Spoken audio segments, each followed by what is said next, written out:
She was 21 and homeless. No lease, no wedding ring, no room to sleep in, just a hand-woven wool mat from her grandmother and the $4 she had kept folded inside her shoe since leaving town. And with that $4 she bought a spruce root basket shed, weathered and forgotten, in Ketchikan Gateway Borough, Alaska, where the place had fallen off public maps in 1987. Rain came through one corner of the cedar shake roof. The front door dragged hard against the warped pine floor. The county had said the building had been closed since 1987 and was scheduled for demolition the following spring. But what nobody knew was that inside the base of the largest Sitka spruce weaving frame, in a hidden compartment that had not been opened in over 38 years, was something that would change her life forever. Before we continue, if stories like this mean something to you, hit subscribe and tell us in the comments where you're watching from. We love seeing how far these stories travel. Elara June Bell had been leaving her whole life without knowing it. She had left rooms before she understood doors. She had left towns while sitting in the back seat of borrowed cars, her knees pressed against cardboard boxes, her face turned toward windows filmed with rain. She had left schools with her name still written on the inside of a desk. She had left bedrooms where the nail holes on the wall remembered pictures better than people did. Her first clear memory was of a rented house outside Bellingham, where moss grew thick on the north side of the porch and the gutters overflowed whenever the November rain came down sideways. She was 5 then, thin as a cedar switch, with hair that never stayed braided and a habit of keeping pebbles in the pocket of her coat.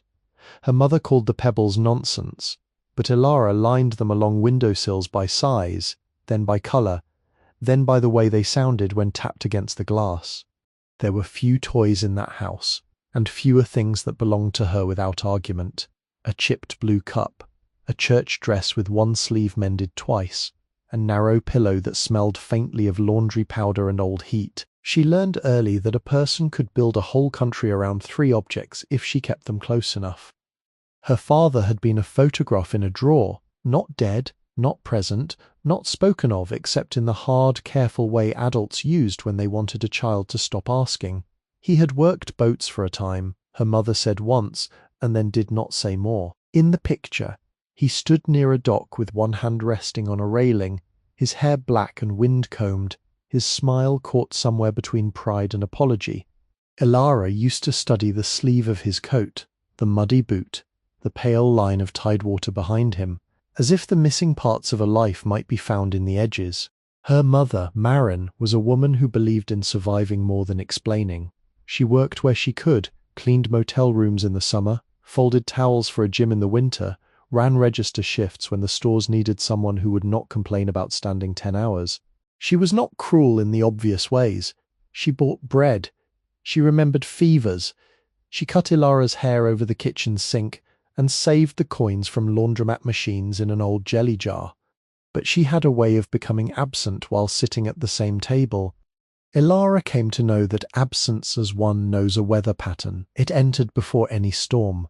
Her mother's eyes would lower, her shoulders would turn inward, and whatever had needed saying would remain unsaid until it hardened in the room. When bills came, when landlords knocked, when men raised their voices in the hallway, Maren did not move toward Elara or away from her. She became still, as if stillness might make both of them smaller.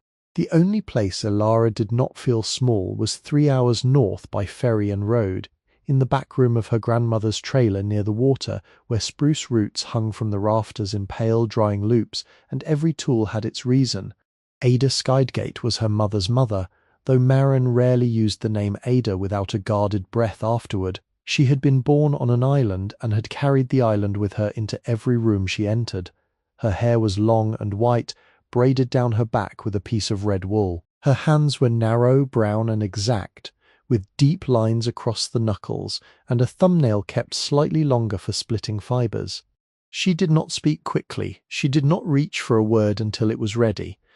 On Saturdays, when Maren was willing or too tired to object, Elara went to Ada's place before daylight. The trailer sat on cedar blocks at the edge of a gravel lane, with Salal pressing close to the windows and the tide breathing somewhere beyond the trees. Inside, the air held the clean bitterness of spruce, the mineral damp of wool, and the soft smoke of a stove that took patience to start. Ada would set a pot of water on the stove and lay out the morning's work on a towel. Spruce roots soaked overnight, a bone awl, a bent knife with a handle darkened by years of palms, a splitter made from antler, sometimes a basket so fine it seemed less made than persuaded into being. You do not force a root, Ada told her the first winter Elara was old enough to hold the strips without tearing them. You ask where it already wants to go. The sentence stayed with Elara because it was not only about the work. She understood only the surface then, the way a root would break if yanked too hard, how the strand had to be softened, divided, kept damp beneath a cloth, coaxed through finger and thumb until it became supple enough to remember a curve. But as years passed and rooms closed and voices told her what place she did or did not have, the sentence gathered a second life. It meant that strength did not always look like pushing. Sometimes it looked like listening until the hidden grain revealed itself. Ada taught her from the beginning, not from the pretty part. They walked into the forest when Elara was 8, then 9, then 10, following deer tracks through wet moss while Ada pressed a walking stick into the ground before each step. She showed her how to read the young spruce, not the tall ones, but those with roots near enough to lift without killing the tree. She showed her how to loosen earth with the narrow end of a digging stick, how to find a root no wider than a pencil, how to work it free in one patient line. Back at the trailer, the roots were washed in cold water until the grit ran clear. They were coiled, boiled, cooled, and peeled. Ada split the first one with her teeth, not for show, but because that was how she had learned, and because the body remembered proportions better than any ruler. Elara watched the root open into ribbons, each one pale and shining, and thought there could be no finer secret than making one thing become many without destroying it. They practiced diagonal twill on a square of scrap, 2 over, 2 under, not rushing the slant. Ada tapped Elara's finger when she tightened too hard. She hummed when the pattern began to settle. At noon they ate canned salmon on toast, and sometimes Ada spoke of her own mother, who had known which designs belonged to which story and which story must not be used outside its season. Some patterns are not decoration, Ada said. They are memory with a backbone. Elara was 14 when Ada's cough became something the clinic could not soften. The visits grew shorter because Marin said gas cost money, and because illness made adults behave as if children could not hear the floorboards under worry. The last Saturday Elara spent in the trailer, Ada did not go to the work table. She sat near the stove with a blanket across her knees and asked Elara to bring the little mat from the chest. It was wool, hand-woven, no bigger than a folded coat, with a border of dark green and ash grey. Ada had made it years before using scraps no one else wanted. She ran her palm across it, then pressed it into Elara's arms. "This is yours," she said, "not because it is enough, because it will remind you that enough can begin small." 3 weeks later, Ada was gone. After the funeral, people came through the trailer with cardboard boxes and soft voices. Some were relatives Elara barely knew, some were neighbours who looked at the floor while speaking. Marin stood near the stove and nodded when others said what should be kept, what should be donated, what would be too painful to store. Elara asked for the root bundles, the antler splitter, the basket forms, the notebooks in Ada's square handwriting. Her mother said they would talk later. Later became a week. Then the trailer was emptied. The tools disappeared into someone's truck. The notebooks were said to have been misplaced. A finished basket, the last one Ada had made, went to a cousin who promised it would be cared for behind glass. Elara kept only the wool mat because Ada had placed it into her hands while living, and because she hid it under her coat before anyone could decide it belonged somewhere else. The years after that narrowed. Marin remarried a man named Ellis Vaughan, who owned 3 good shirts, 1 polished truck, and the belief that any room became his by the fact of his entering it. He did not shout often. His disapproval had more discipline than that. He set a glass down too firmly. He straightened a chair after Elara stood from it. He made lists on yellow legal pads of what food cost, what electricity cost, what a nearly grown girl ought to contribute if she expected warmth and walls. He worked nights at a paper warehouse and slept in the afternoons with the TV turned low. During those hours, Elara learned to move through the house with the caution of someone crossing ice. The refrigerator door had to be caught before it sealed loudly. The kettle could not whistle. Shoes came off on the porch, even in winter, because Ellis said mud was a sign of disrespect, and disrespect was how families rotted. When Elara turned 18, he began calling her a guest. Guests did not leave cups in the sink. Guests did not take long showers. Guests did not ask why their grandmother's cedar chest had been moved to the garage and then, one spring morning, was no longer there at all. Maren said Ellis needed space. Elara understood then that silence could sign a document without ink. At 19, she left for work in Oregon with 2 changes of clothes and the wool mat rolled in a pillowcase. At 20, she met Nathaniel Price, who spoke softly in front of other people and more sharply in rooms where nobody was listening. He was handsome in a clean, forgettable way, with neat hair and family money that never appeared as cash, but always stood behind him like a door he could open. His mother, Corinne Price, wore pearls at breakfast and corrected waiters with a smile that never rose above her mouth. She liked Elara at first as one likes a rescued object placed on a shelf. She approved of gratitude. She approved of modest dresses and quiet answers. She approved of Elara's lack of relatives at the wedding, though she called it sad in a voice that made sadness sound untidy. The marriage lasted 8 months. There was no single breaking, there rarely is. There were mornings when Nathaniel left without saying where he was going. There were evenings when Corinne arrived with groceries Elara had not asked for and rearranged the cupboards while speaking of standards. There were bills Elara had not seen and decisions made over her head in the dining room while she washed plates in the kitchen. By the end of September, Nathaniel had moved into the guest house behind his parents' place for space, and Corinne had begun using the phrase legal tenant with the careful satisfaction of a person who had already checked. The rental house was in his family's name. The furniture was his family's. The dishes, the bed, the lamp beside the sofa, even the blue curtains Elara had hemmed by hand, were described as things attached to the property. Her suitcase was allowed, her coat, the wool mat, a chipped mug only because Corinne said she had never liked it. The eviction happened on October 17th under a white afternoon sky that looked rinsed of weather. Elara stood in the narrow hall while Corinne placed a large manila envelope on the entry table. It contained a printed notice, a list of household items, and 3 photographs of rooms Elara had cleaned that morning as if cleanliness might still count as evidence of belonging. Nathaniel remained in the car outside with the engine running. His face was turned toward his phone. Corinne's hands were covered in cream leather gloves. She lifted Elara's grandmother's wool mat from the chair where it had been drying after a gentle wash, pinched it between 2 fingers, and laid it on top of the suitcase as if it were damp newspaper. "You have 3 days. Be sensible and leave quietly." 8 words, exact as a lock turning.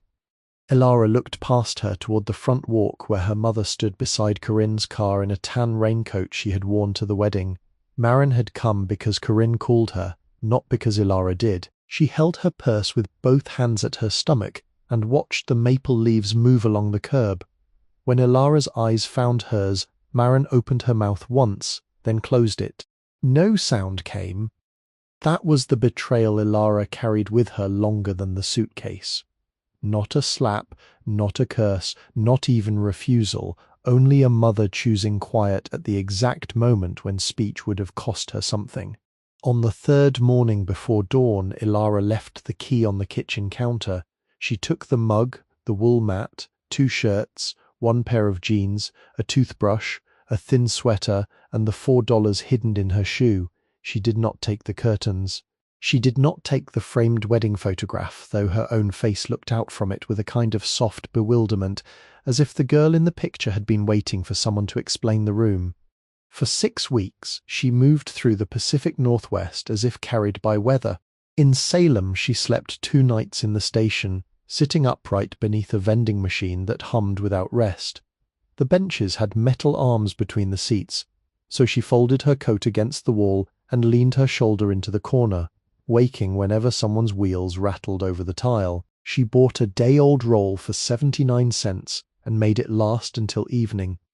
In Portland, she found a church basement that opened when the temperature dropped below 40. The room smelled of coffee, damp socks, and floor wax.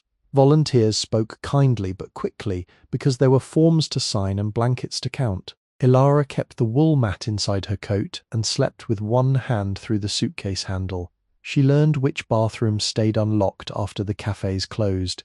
She learned that the city sounded different at 4 in the morning, less like a place and more like machinery beneath a blanket. By Vancouver, Washington, she had $2.11. She washed her hair in a library sink, drying it with paper towels pressed carefully so they would not shred. She read job postings on a public computer until her allotted hour ended. Dishwasher, night cleaner, seasonal stocker, each needed an address. Each needed shoes without cracked soles, or a phone that did not cut out, or a start time impossible to reach without bus fare. She wrote numbers on the back of grocery receipts and called from borrowed phones when she could. Most calls went nowhere.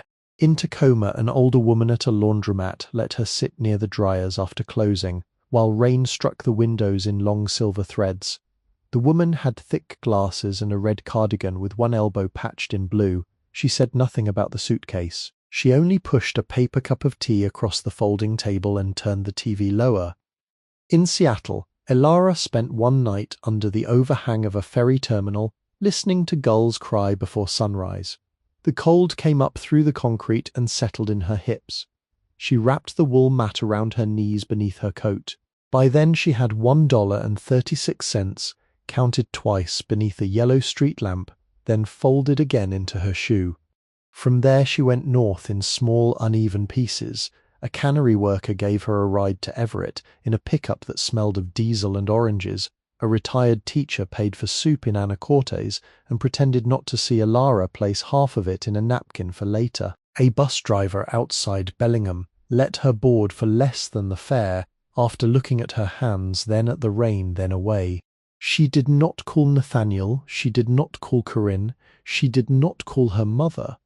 There are some doors that close so cleanly the body keeps walking, even after the mind has stopped at the threshold. The classified ad was taped to a corkboard in the Bellingham Public Library between a notice for free piano lessons and a flyer about winterizing garden beds. Elara had gone there because libraries were warm without asking a person to buy anything. Her socks were wet. Her coat cuffs had darkened from rain. She had been looking for work, or a place to sit, or simply one more hour with a roof above her head. The ad was printed on county letterhead, crooked from a copier low on toner. Surplus structure sale. Ketchikan Gateway Borough. Abandoned craft shed. Former spruce root basket workshop.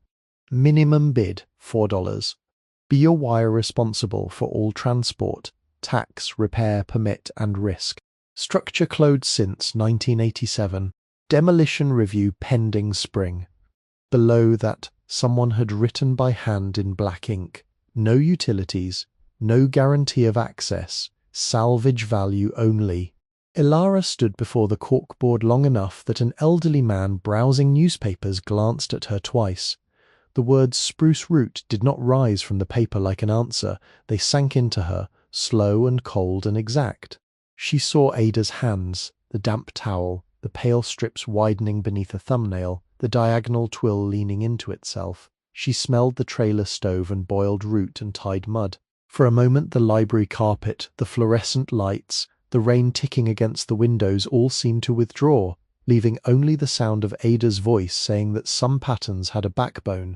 The bid form was available at the reference desk. The librarian, a broad woman with silver earrings shaped like salmon, told Elara the notice had been mailed down with a packet of municipal postings, because sometimes people salvaged doors, beams, copper pipe, whatever might be worth hauling away. She said it gently, as if explaining that hope had rules attached.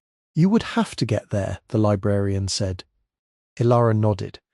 And if you bought it, that would not make it safe. I understand. The librarian looked at her wet shoes and did not reach for pity. Instead, she pulled the form from a folder, placed it on the counter, and lent Elara a pen. Name, no fixed address. Contact by library message board until December 1st. Bid amount, $4. Elara wrote slowly, forming each letter as if the paper might object.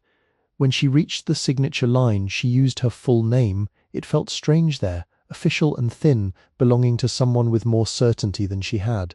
That night she slept in the doorway of a closed alterations shop beneath a green awning that held back most of the rain.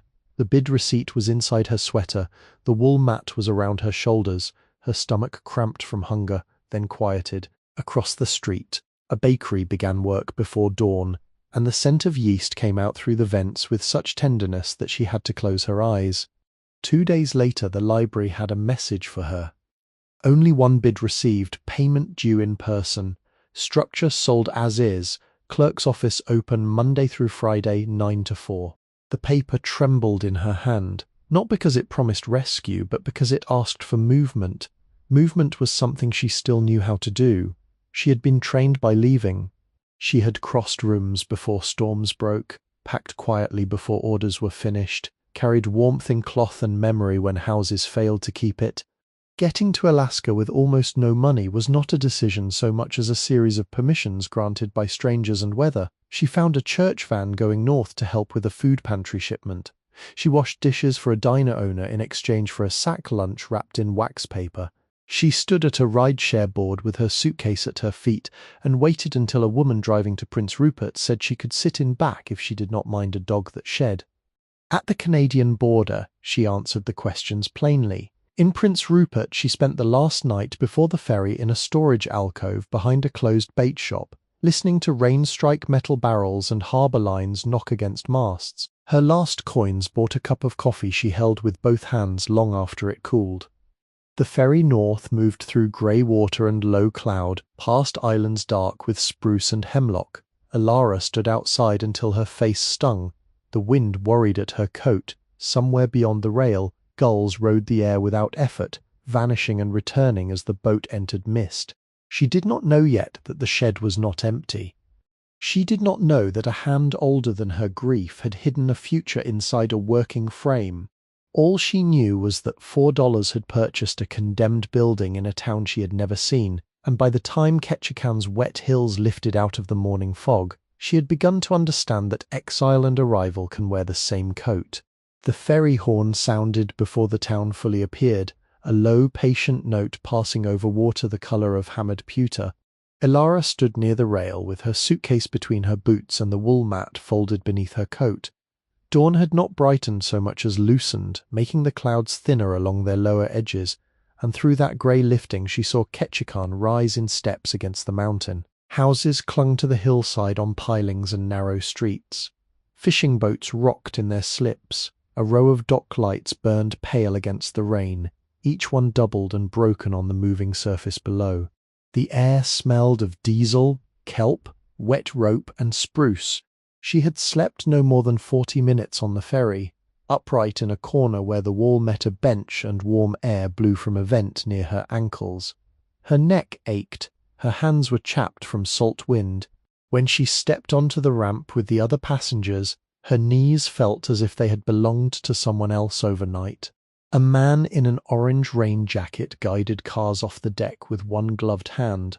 A woman carrying a cardboard box of groceries moved quickly toward a waiting pickup. 2 schoolchildren in waterproof boots chased each other beneath the terminal awning until their father caught the back of one hood without looking. Everyone seemed to know where to go. Elara did not. The bus stop stood beyond the terminal, marked by a blue sign streaked with rain. A route map, clouded beneath plastic, showed the island roads like 2 long arms, North Tongass, South Tongass, downtown drawn in a tighter fist of lines and stops. She had written the borough office address on a slip of paper at the library and kept it inside her sleeve because the pocket of her coat had torn near the seam. The bus came with its headlights on. The driver was a woman with cropped iron-grey hair and a thermos wedged beside the fare box. She looked at Elara's suitcase, at her wet cuffs, then at the coins Elara held out without enough explanation. Downtown. Yes, ma'am. The driver covered the fare slot with her palm. Sit where it's warm. Elara did not say thank you until the words would come evenly. She chose a seat near the front and held the suitcase upright between her knees while the bus sighed away from the terminal. Rain slid across the windows in slanted ribbons. The town passed slowly, intimate and weather-battered, every painted wall darkened by damp. A sign for Tongass Trading Company glowed red in the morning gloom. A bakery window showed trays of rolls cooling under soft yellow light. The Arctic bar had its doors closed and a gull standing possessively on the roofline. A shop selling rain gear displayed rubber boots in a row, as if waiting for feet that knew their size. Near the corner, a cafe called New York Cafe sent steam against its windows, and inside Elara could see people bent over plates, shoulders relaxed beneath ordinary shelter. She watched all of it with the careful hunger of someone looking into houses at dusk. The bus let her off near the heart of town. A light rain had become a steadier one, not violent, only persistent, the kind that seemed less to fall than to exist everywhere at once. She walked past a jewelry store with carved silver bracelets in the window, a fishing charter office with photographs of halibut held wide between smiling arms, a post office, a marine supply shop smelling sharply of rope and oil, and a narrow bookstore whose door had a bell that rang each time someone entered. At the end of Mission Street, she paused beneath the overhang of a bank and unfolded the damp paper from her sleeve. Ketchikan Gateway Borough offices. The building was plainer than she expected, not grand, not forbidding. A low civic structure with wet concrete steps, a flag moving heavily in the rain, and windows reflecting the dark line of the harbour. Inside, the floor was clean and scuffed, shining under fluorescent lights. A bulletin board held meeting notices, tax deadlines, a lost cat printed in colour, and a warning about bears in unsecured garbage. A wall clock read 9:07. Elara wiped her boots carefully on the mat before stepping farther in. The hallway smelled of printer toner, old paper, and damp wool from coats hung on pegs near the entrance. Somewhere a copier warmed itself with a low electric hum. The clerk's office had a half door, 2 desks, and a counter scratched by years of elbows and forms. Behind it sat a woman in a dark green cardigan, with broad hands, silver hair pinned at the back of her head, and glasses attached to a thin chain. Her nameplate said, MRS Lenora Pike, Borough Clerk. She was sorting papers into 3 stacks with deliberate attention. Nothing about her suggested hurry. When she looked up, her eyes did not soften, but they did not harden either. They took in what was there and waited for the rest. Can I help you? Elara placed the folded bid receipt on the counter. It had gone soft at the edges from being carried against her body. I came about the surplus structure. Mrs. Pike set one paper precisely atop another, then reached for the receipt. Her finger moved down the line of type. Basket shed? Yes, ma'am. The clerk looked over her glasses. You came from outside? Yes, ma'am. How far outside? Elara hesitated, because the truthful answer was not a place. It was a length of leaving. Washington. Mrs. Pike sat back. The chair gave one small creak. That is a long way for a building nobody here wanted. Elara kept both hands on the suitcase handle. I understand. No, Mrs. Pike said, not unkindly. You may understand the sentence. I'm going to make sure you understand the thing. She opened a file drawer and removed a folder with a red municipal tag on it. Inside were photographs printed on plain paper. The images showed a narrow shed beneath dark trees, roof sagging near one corner, siding gone grey, windows clouded or broken. In one picture, salmonberry canes grew nearly to the sill. In another, a sign hung crooked above the door, its lettering too faded to read. Mrs. Pike spread the photographs between them. You understand there is no power. Yes, ma'am. No water connection. Yes, ma'am.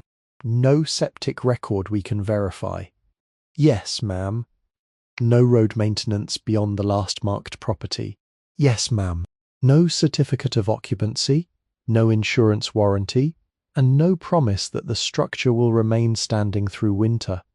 Yes, ma'am. Mrs. Pike tapped the last photograph with one blunt fingernail.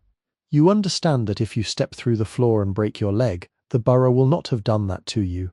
Elara looked at the image. In the doorway of the shed, leaves had gathered in a dark crescent. Yes, ma'am. You understand that demolition review is not a figure of speech. Yes, ma'am. The clerk studied her for a few breaths. Rain struck the windows behind the desks with an even ticking sound. Somewhere down the hall, a phone rang twice and stopped. "Do you have a place to stay while you inspect it?" Elara's fingers tightened around the handle before she could stop them. "I have the property." Mrs. Pike's expression did not change, but something in the room shifted. The stillness became more careful. "That is not an answer I like. It is the answer I have." The clerk removed her glasses and folded them on the desk. Without them, her eyes seemed older and more direct. She did not ask why a woman with wet cuffs, one suitcase, and no local address would buy a condemned shed in heavy rain. Mercy, Elara had learned, sometimes arrived as not asking. Mrs. Pike reached for a packet of forms. "All right, we will go slowly." The deed was 3 pages, with legal descriptions that sounded less like land than weather-given numbers. Lot lines, easements, former access path, unimproved structure, salvage designation. Elara signed where Mrs. Pike placed a yellow tab. Her signature looked smaller each time, as if the paper took some strength from it. Then came the payment. Elara reached down, untied her shoe, and removed the folded bills from beneath the insole. They were soft from weeks of hiding, one corner of the top bill worn almost through. She smoothed them on the counter with the side of her hand. Mrs. Pike looked at the bills, then at Elara's face. She did not comment. She counted them once. Then she opened a drawer, took out a receipt book, and wrote in blue ink. The stamp sat on a black pad beside her elbow, brass-handled, heavy from age. When she pressed it down, the sound carried through the office like a small door closing. "Paid." The words stood dark and exact on the paper. Mrs. Pike tore off the receipt and slid it across the counter. Then she took a key from an envelope, though she warned that the lock might not answer to it anymore. The key was plain and oxidized, tied with cotton string to a tag reading Basket Shed, South Tongass Access. "You will go out Tongass Avenue until it becomes South Tongass Highway," she said, drawing a line on a photocopied map. "Stay with it past the harbour, past the school, past the bend where the road narrows. You will see a mailbox that has not taken mail in years. Green post if it is still green. From there you follow the footpath down toward the water." She marked the place with a small cross. "Do not go at high tide if the rain keeps up. The lower path floods near the older routes." "Yes, ma'am. And do not trust the back steps." "Yes, ma'am." The warnings should have frightened her more. Instead, they gave shape to what waited, and shape was kinder than uncertainty. Mrs. Pike held the folder open, preparing to file the deed copy. Her finger paused halfway down the form. "Elara," she said quietly, pronouncing it as if she had not only read the name but remembered it from somewhere. "Your middle name. Is that from your mother's side?" Elara looked up. "On the paperwork. Because legal documents wanted what ordinary life did not. She had written the name as it appeared on her birth certificate. The middle name she had rarely used outside forms, Skydgate, tucked between June and Bell like a piece of cloth folded into a drawer. "My grandmother's," she said. The clerk's hand went still. "Not Ada." Elara did not answer at first. The name entering that office felt like a bird flying into a room and finding no open window. "You knew her?" Mrs. Pike sat back slowly. "I knew of her. Most here did if they cared about the work. My husband's aunt had a basket repaired by her in '79, said she could split root finer than rain." She touched the edge of the folder, not looking at it now. "She came through Ketchikan some summers, taught 2 workshops in the old cannery hall. There were people who said she was one of the last who knew the whole process from forest to rim." Elara swallowed. The office, the forms, the clerk's green cardigan, the rain on the windows all came nearer and farther at the same time. Mrs. Pike looked at the map again, then at the key. That shed belonged to another woman who worked spruce root, not Ada. Older than Ada, the records do not say enough. Records often do not. Her mouth tightened with the brief displeasure of someone who had spent a life among incomplete papers. But the craft did not move by accident. Hands carried it, names carried it, sometimes places did too. Elara rested her palm on the wool mat beneath her coat, feeling the raised threads through the lining. I only know what she taught me when I was young. That may be more than you think. Mrs. Pike placed the key on top of the receipt. Do you have boots? These? The clerk glanced at Elara's cracked soles. Those are shoes making an effort. She stood and walked to a coat rack near the back of the office. From beneath it she pulled a pair of black rubber boots, scuffed at the toes but sound. She set them on the floor beside the counter. My niece left these here 2 winters ago. She moved to Anchorage and forgot them. They are not county property, if that troubles you. I cannot pay for them. I did not ask. Elara looked at the boots as if they might vanish if accepted too quickly. Mrs. Pike turned back to her desk and wrote a phone number on the bottom of the map. If the roof opens in a storm and you need emergency shelter, call the Presbyterian Church office before 4. If it is after 4, go to the police station lobby. Do not sleep near the creek. It rises faster than seems decent. Yes, ma'am. And if you find anything that looks like human remains or unexploded ordnance, you will come straight back here. Elara blinked. Old places collect more than dust, Mrs. Pike said. For the first time that morning, something like dry humour passed across her face and was gone. Outside the rain had thinned to mist, though the streets still shone black. Elara changed into the rubber boots in the building's entryway. They were too large, but she stuffed the toes with folded paper towels from the restroom until her feet held. Her old shoes went into the suitcase wrapped in a plastic grocery bag Mrs. Pike had provided without ceremony. The map stayed inside her coat. She stepped back into Ketchikan with a deed, a key, and directions drawn by a woman who had known enough not to say too much. The town was awake now. Trucks moved along the wet street. A man carried a tray of coffee cups into an insurance office. The bookstore bell rang behind her. In the bakery window, a young employee wiped steam from the glass and turned a cardboard sign from closed to open. Elara kept walking because stopping near warm windows had become its own kind of danger. South Tongass Highway followed the water, curving with the island's edge. At first there were sidewalks and storefronts, then houses, then stretches where trees pressed close, and the harbour appeared in broken pieces between buildings. The suitcase wheel complained on rough pavement until the pavement ended, and the road shoulder narrowed. She carried it then, switching hands when one went numb. A float plane lifted from the channel with a hard insect sound and disappeared into cloud. Rain began again, light but cold. The boots slapped softly through roadside puddles. Passing cars slowed at bends and sent thin fans of water toward the ditch. She walked past a school with children's drawings taped inside the windows, past a boat repair yard where hulls stood raised on blocks like sleeping animals, past a row of modest houses with crab pots stacked beside porches and winter wood covered under blue tarps. A woman in a yellow slicker looked up from checking her mailbox and gave a brief nod. Elara returned it too late, after the woman had turned away. A dog began barking before she saw it. It stood behind a chain-link fence beside a weathered blue house, large and brown, with a white blaze on its chest, and the grave indignation of an animal offended by strangers. It barked until an older man opened the door and called, "Moses, leave it." The dog stopped at once, though his eyes remained fixed on Elara. The man lifted one hand. "You lost." "No, sir." She unfolded the map enough to show she had one, looking for an old shed. Plenty of those. This one was a basket workshop. The man's face changed slightly, not with surprise exactly, but with recognition of a thing not often named. He pointed farther down the road. "Green mailbox after the alder stand. Path drops left. Watch your footing. Slicker's soap." "Thank you." "Moses thinks he owns the road," he added.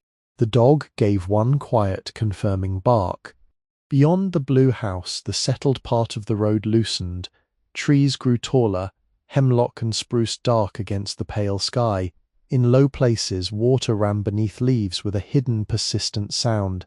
There were no walnut trees here, no open farm lane, no dry mainland winter. The island had its own language written in moss, rain, rock, and tide. The green mailbox appeared after a long bend, mounted on a post so tilted it seemed tired of standing. Its paint had darkened almost black, and the door hung open. No name remained on the side, Behind it, a footpath entered a tangle of salmonberry, alder, and young spruce. Elara stood at the road edge and listened. The traffic was faint behind her. Ahead, the land sloped toward water she could not yet see. The air changed there, cooler, carrying salt and the faint rot of leaves. She shifted the suitcase, tightened her grip, and stepped onto the path. The descent was narrow, no wider than 2 boots in places. Roots crossed the ground like old knuckles. Ferns leaned into her skirt. Twice the suitcase caught on salmonberry cane, and once she had to set it down and work the thorns free one by one. The borrowed boots slid in the mud but held. She followed scraps of what might once have been a boardwalk, now sunk and green, until the trees opened slightly and the shed came into view. It stood on a rise above a small inlet, tucked back from the highest tide line beneath leaning spruce. The building was compact, perhaps 16 feet by 22, built of cedar boards gone silver with rain and years. The roof was cedar shake, patched once with rusted corrugated metal over the rear slope, and sagging near the southeast corner where moss had rooted deep enough to hold its own weather. A short stovepipe chimney rose through the roof, blackened and crooked but still upright. The foundations sat on stone piers, some square, some natural, all dark with damp. The front step had split lengthwise. Above the door hung the sign from the photograph. Up close, she could make out only parts of the old lettering. SPRUC route, baskets, repair, teaching. The missing words had been taken by rain.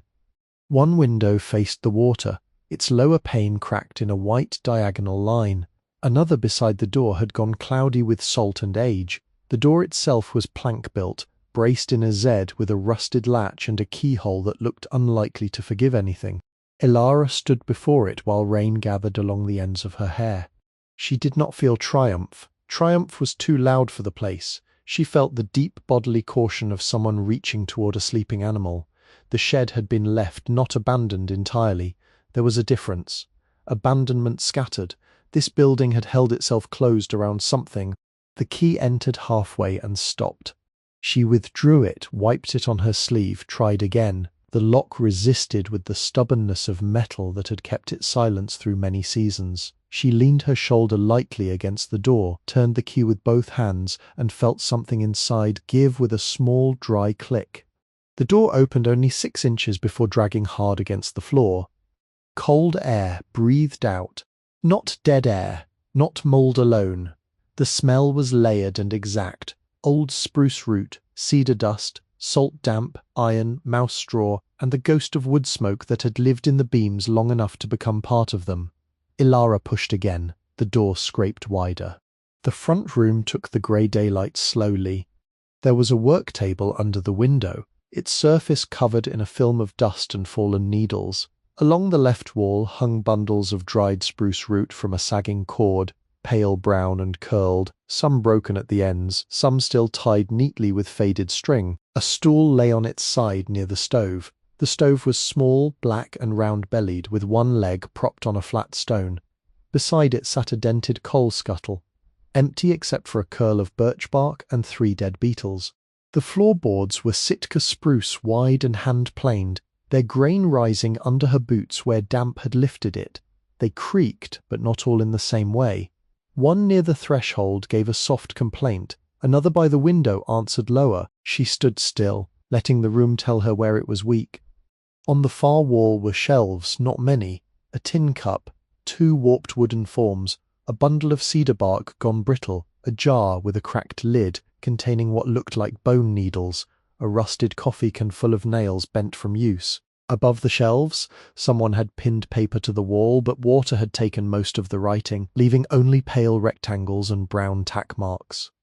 There was a back room through a low doorway. Elara set the suitcase inside before entering farther, as if the building needed to know she had not come empty-handed, but had not come heavily armed either. Then she stepped across the threshold and walked carefully to the back. The second room was narrower, with no stove and only one small window facing the trees. It had been used for storage or drying. More roots hung from the rafters here, protected from direct light. Some were thicker, coiled like sleeping snakes. Others had been split and bundled into fine strips, no wider than grass blades. Against the back wall stood 3 frames. 2 were ordinary work frames, aged but understandable. The third was larger, taller than Elara's shoulder, built from Sitka spruce worn smooth where hands had touched it. It leaned slightly against the wall, its base wide and heavy, its uprights pegged rather than nailed. Carved near the lower rail were marks she could not fully read in the dim light, ovoid shapes, a suggestion of beak, a line that might have been fin or feather depending on how the eye entered it. She did not touch it. Not yet. The room was so still that she could hear water dripping outside from one branch to another. She went back to the front room and opened the suitcase. The first thing she took out was the wool mat. She shook it gently, then folded it over the driest part of the floor near the stove. Next came the chipped mug, the spare shirt, the sweater, the toothbrush, the old shoes wrapped in plastic. Her possessions looked both pitiful and brave in that room. Small islands set down in a country of dust. By late afternoon the rain grew heavier. Light withdrew early beneath the clouds. Elara found a broom behind the door, its straw bent but usable, and swept the front room in slow sections. Needles, grit, mouse droppings and flakes of cedar gathered into little drifts. She opened the cracked window a finger's width and let air move through. The stove could not be trusted yet. She knew that much without being told. A chimney closed for decades could hold nests, soot, rot, or worse, so she did not light a fire though the cold settled into her sleeves and made her jaw ache. From a shelf she found an old candle, grey with dust but still holding a wick. She set it upright in the tin cup, then searched her coat pocket for the matchbook a diner owner had given her along with a sack lunch days earlier. There were 4 matches left. The first bent, the second flared and died in a draught, the third caught.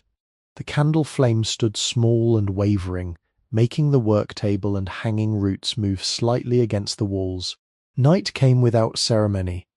She ate the last half of a biscuit saved from the ferry terminal, dipping it in rainwater she had collected from a clean-looking drip off the roof into her mug.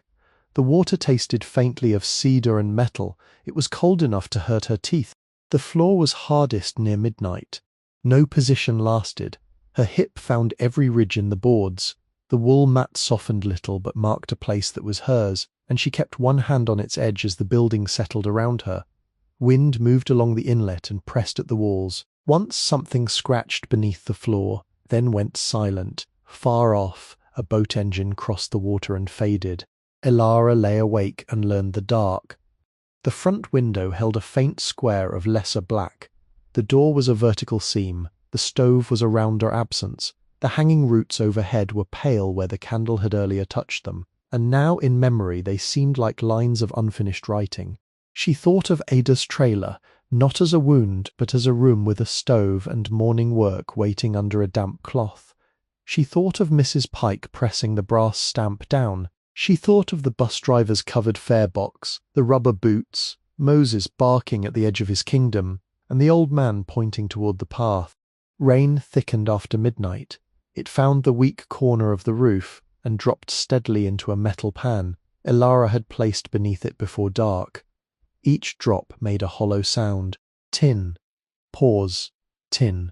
Pause. Tin. The rhythm became almost companionable. Before dawn she slept. Not deeply, not safely, not as she had slept in childhood before she learned to listen for adult footsteps, but her body surrendered by inches, and the shed held its cold walls around her, neither kind nor cruel, only present. When she woke, the first light had entered the room as a grey wash over the floorboards. Her breath clouded faintly. Her fingers were stiff. Outside, the inlet answered the morning with the slow hush of tide against stone. She sat up on the wall mat and listened to the building breathe. The shed was not empty. It had been waiting. By the third morning, Elara knew which board would speak before her heel touched it. The one inside the door gave a thin, startled cry, like a bird taken from sleep. The plank near the work table answered with a deeper note if she crossed it too quickly. Beside the stove, where the floor had stayed driest, 3 boards lay close and honest, taking weight without complaint. She learned to move between them the way Ada had taught her to move between roots in the forest, not by conquering the ground, but by listening to it first. The shed had its own map. On the first day, she did not try to improve it, she only made it safer by inches. She swept the front room twice, then swept it again when the damp dust rose from corners she had missed. She carried mouse straw and old needles outside in a broken crate, setting them beyond the path where the salmonberry canes would catch them. She opened both windows as much as they would allow, and propped the cracked one with a wedge of cedar from beneath the work table. Water came from a hand pump she found behind the shed, half hidden by ferns and skunk cabbage. Its handle was stiff with rust, and the first 10 strokes brought nothing but a dry cough from the pipe. Elara tried again after resting her shoulder. On the 15th stroke, a brown spit of water struck the stones. On the 22nd, a thin stream came, cloudy and cold, smelling of iron and earth. She did not drink it. She pumped until the water ran clearer, filling the dented coal scuttle because it was the only large container she had. Then she let it settle while she searched the shelves for anything that might strain it. An old flour sack folded under a pile of brittle paper, served after she shook out the dust and rinsed it 3 times in rainwater. She passed the pump water through cloth into her mug, boiled none of it because the stove still stood untested, and drank only a little, enough to wet her mouth, enough to keep going. The outhouse stood farther up the path, screened by alder and a curtain of moss. Its door hung from one hinge, and the crescent moon cutout had softened at the edges from years of rain. Inside, the floor was sound enough near the entrance and doubtful at the back. A squirrel had stored spruce cones in one corner. Elara cleaned it with a stick, a flat stone, and the patient disgust of a person who had known worse discomforts but preferred not to name them. On the second day, she found a tin basin beneath the backroom shelf and washed the front windows with rainwater in the cleanest part of her spare shirt. Grey light entered more fully afterward, showing the grain of the walls, the pencil marks along the work-table edge, the darker places where tools had hung for years and protected the boards beneath them from smoke. On the third day, hunger made her precise. She had eaten the last biscuit. Her stomach had gone from aching to quiet, which was worse because quiet could lie. The $4 were gone into the deed, and the coins she still carried amounted to less than a bus fare. She folded the wall mat carefully, tucked the deed and receipt inside her shirt, and walked back up the path to South Tongass Highway with the empty mug in her hand, the borrowed boots still too loose at the toe. The rain had stopped for the first time since her arrival. Low clouds dragged themselves along the mountains, but between them a cold brightness moved over the channel. The road smelled of wet gravel and fish boxes and diesel exhaust. Elara walked toward town because there was nothing else to do, passing Moses's fence before the dog noticed her. He barked once. The older man opened the door and looked out, coffee cup in hand. "You alive down there?" "Yes, sir." "Roof still on?" "Mostly." He nodded as if mostly was respectable. "Hardware's open." The hardware store stood between a marine supply office and a laundromat with fogged windows. Its sign read Rainbird Hardware in white letters flaking from a blue board. A bell rang above the door when Elara entered, and warmth came at her with the smell of lumber, kerosene, rope, nails, seed packets, rubber boots, and coffee burnt on a hot plate near the register. The aisles were narrow and high, stocked with the dense confidence of a place that understood weather. There were galvanized buckets nested by size, stove gaskets hanging from hooks, coils of sash cord, boxes of screws, tins of linseed oil, hand saws, caulking guns, splitting wedges, glass panes wrapped in brown paper, chimney brushes bristling like dark flowers, and 3 kinds of waterproof tape that all claimed permanence, with different levels of sincerity. Behind the counter stood a man in his late 60s, wide through the shoulders, with white hair cut close, one cloudy eye, and a dark red flannel shirt buttoned to the throat.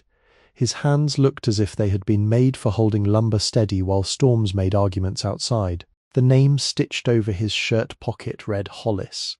He was sharpening a carpenter's pencil with a knife. "Morning."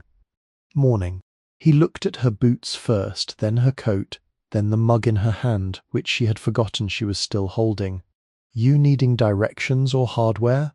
Hardware, I think. Thinking costs less.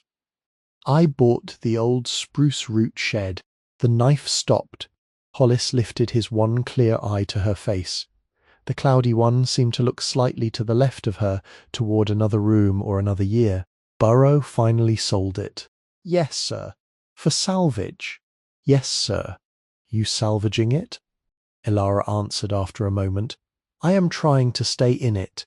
The store became very still around that sentence, not silent because the refrigerator near the back hummed and rainwater dripped from the awning outside, but still enough that Elara heard the pencil shaving fall to the counter. Hollis set the knife down. Name, Elara Bell. Local. No, sir. He reached beneath the counter and pulled out a pad printed with charge account lines. The top pages were curled from humidity. You have money? No, sir. Work? Not yet. Tools? No, sir. Sense? She almost answered yes automatically, but the word would have been too large for the evidence. Some. Hollis grunted. It was not approval, but it was not dismissal. He turned and took a book from a shelf behind him, its cover grey, corners rounded, spine repaired with black tape. The title read Basic Repairs for Wet Country Houses, Revised Borough Volunteer Edition. Someone had written in pencil across the top, Do not throw away. He placed it on the counter. You read? Yes, sir. Good. Read before touching anything that holds weight, heat or water. He opened the pad. I can put you on 30 days, not charity, a local charge account, small, you pay when you get paid. I do not know when that will be. That makes 2 of us. I cannot promise fast. Did not ask fast. He licked the pencil point and wrote her name in block letters. I asked pay. I will. He looked at her then, directly enough that the answer had to stand by itself. I know you will, or I would not write it down. Elara held the edge of the counter. She had been given sandwiches, rides, tea and shelter in fragments, but credit was different. Credit assumed a future version of her would still exist, and would still care what she owed. Hollis slid the manual toward her. First order? I need the chimney safe. You and everybody else who ever bought a wet building. I do not know what it needs. Then you need to inspect before you need to buy. He came around the counter and began pulling items from shelves with the unhurried certainty of a man who knew exactly where the store kept every necessary thing. He did not ask whether she wanted the cheapest version. He selected things meant to work. 1 6-inch wire chimney brush with fiberglass rods, used but serviceable. Rental noted at $2 a day, waived until Friday if returned clean. 1 canvas drop cloth with 2 patched corners, $5 on account. 1 pair of work gloves from a bin marked imperfect, 75 cents. 1 dust mask, 39 cents.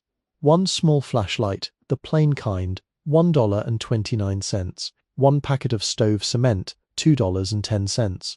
1 roll of high-temperature aluminum tape, $3.40, but only if the stovepipe had a seam worth saving. 1 cheap notebook, 25 cents, because Hollis said memory got flattering when a person was tired. Then he added 3 potatoes, 2 onions, and a dented can of beans from a shelf near the coffee. I cannot put food on a hardware account, Elara said. No, he wrote nothing for those. Those are from my lunch shelf, which has no bookkeeping.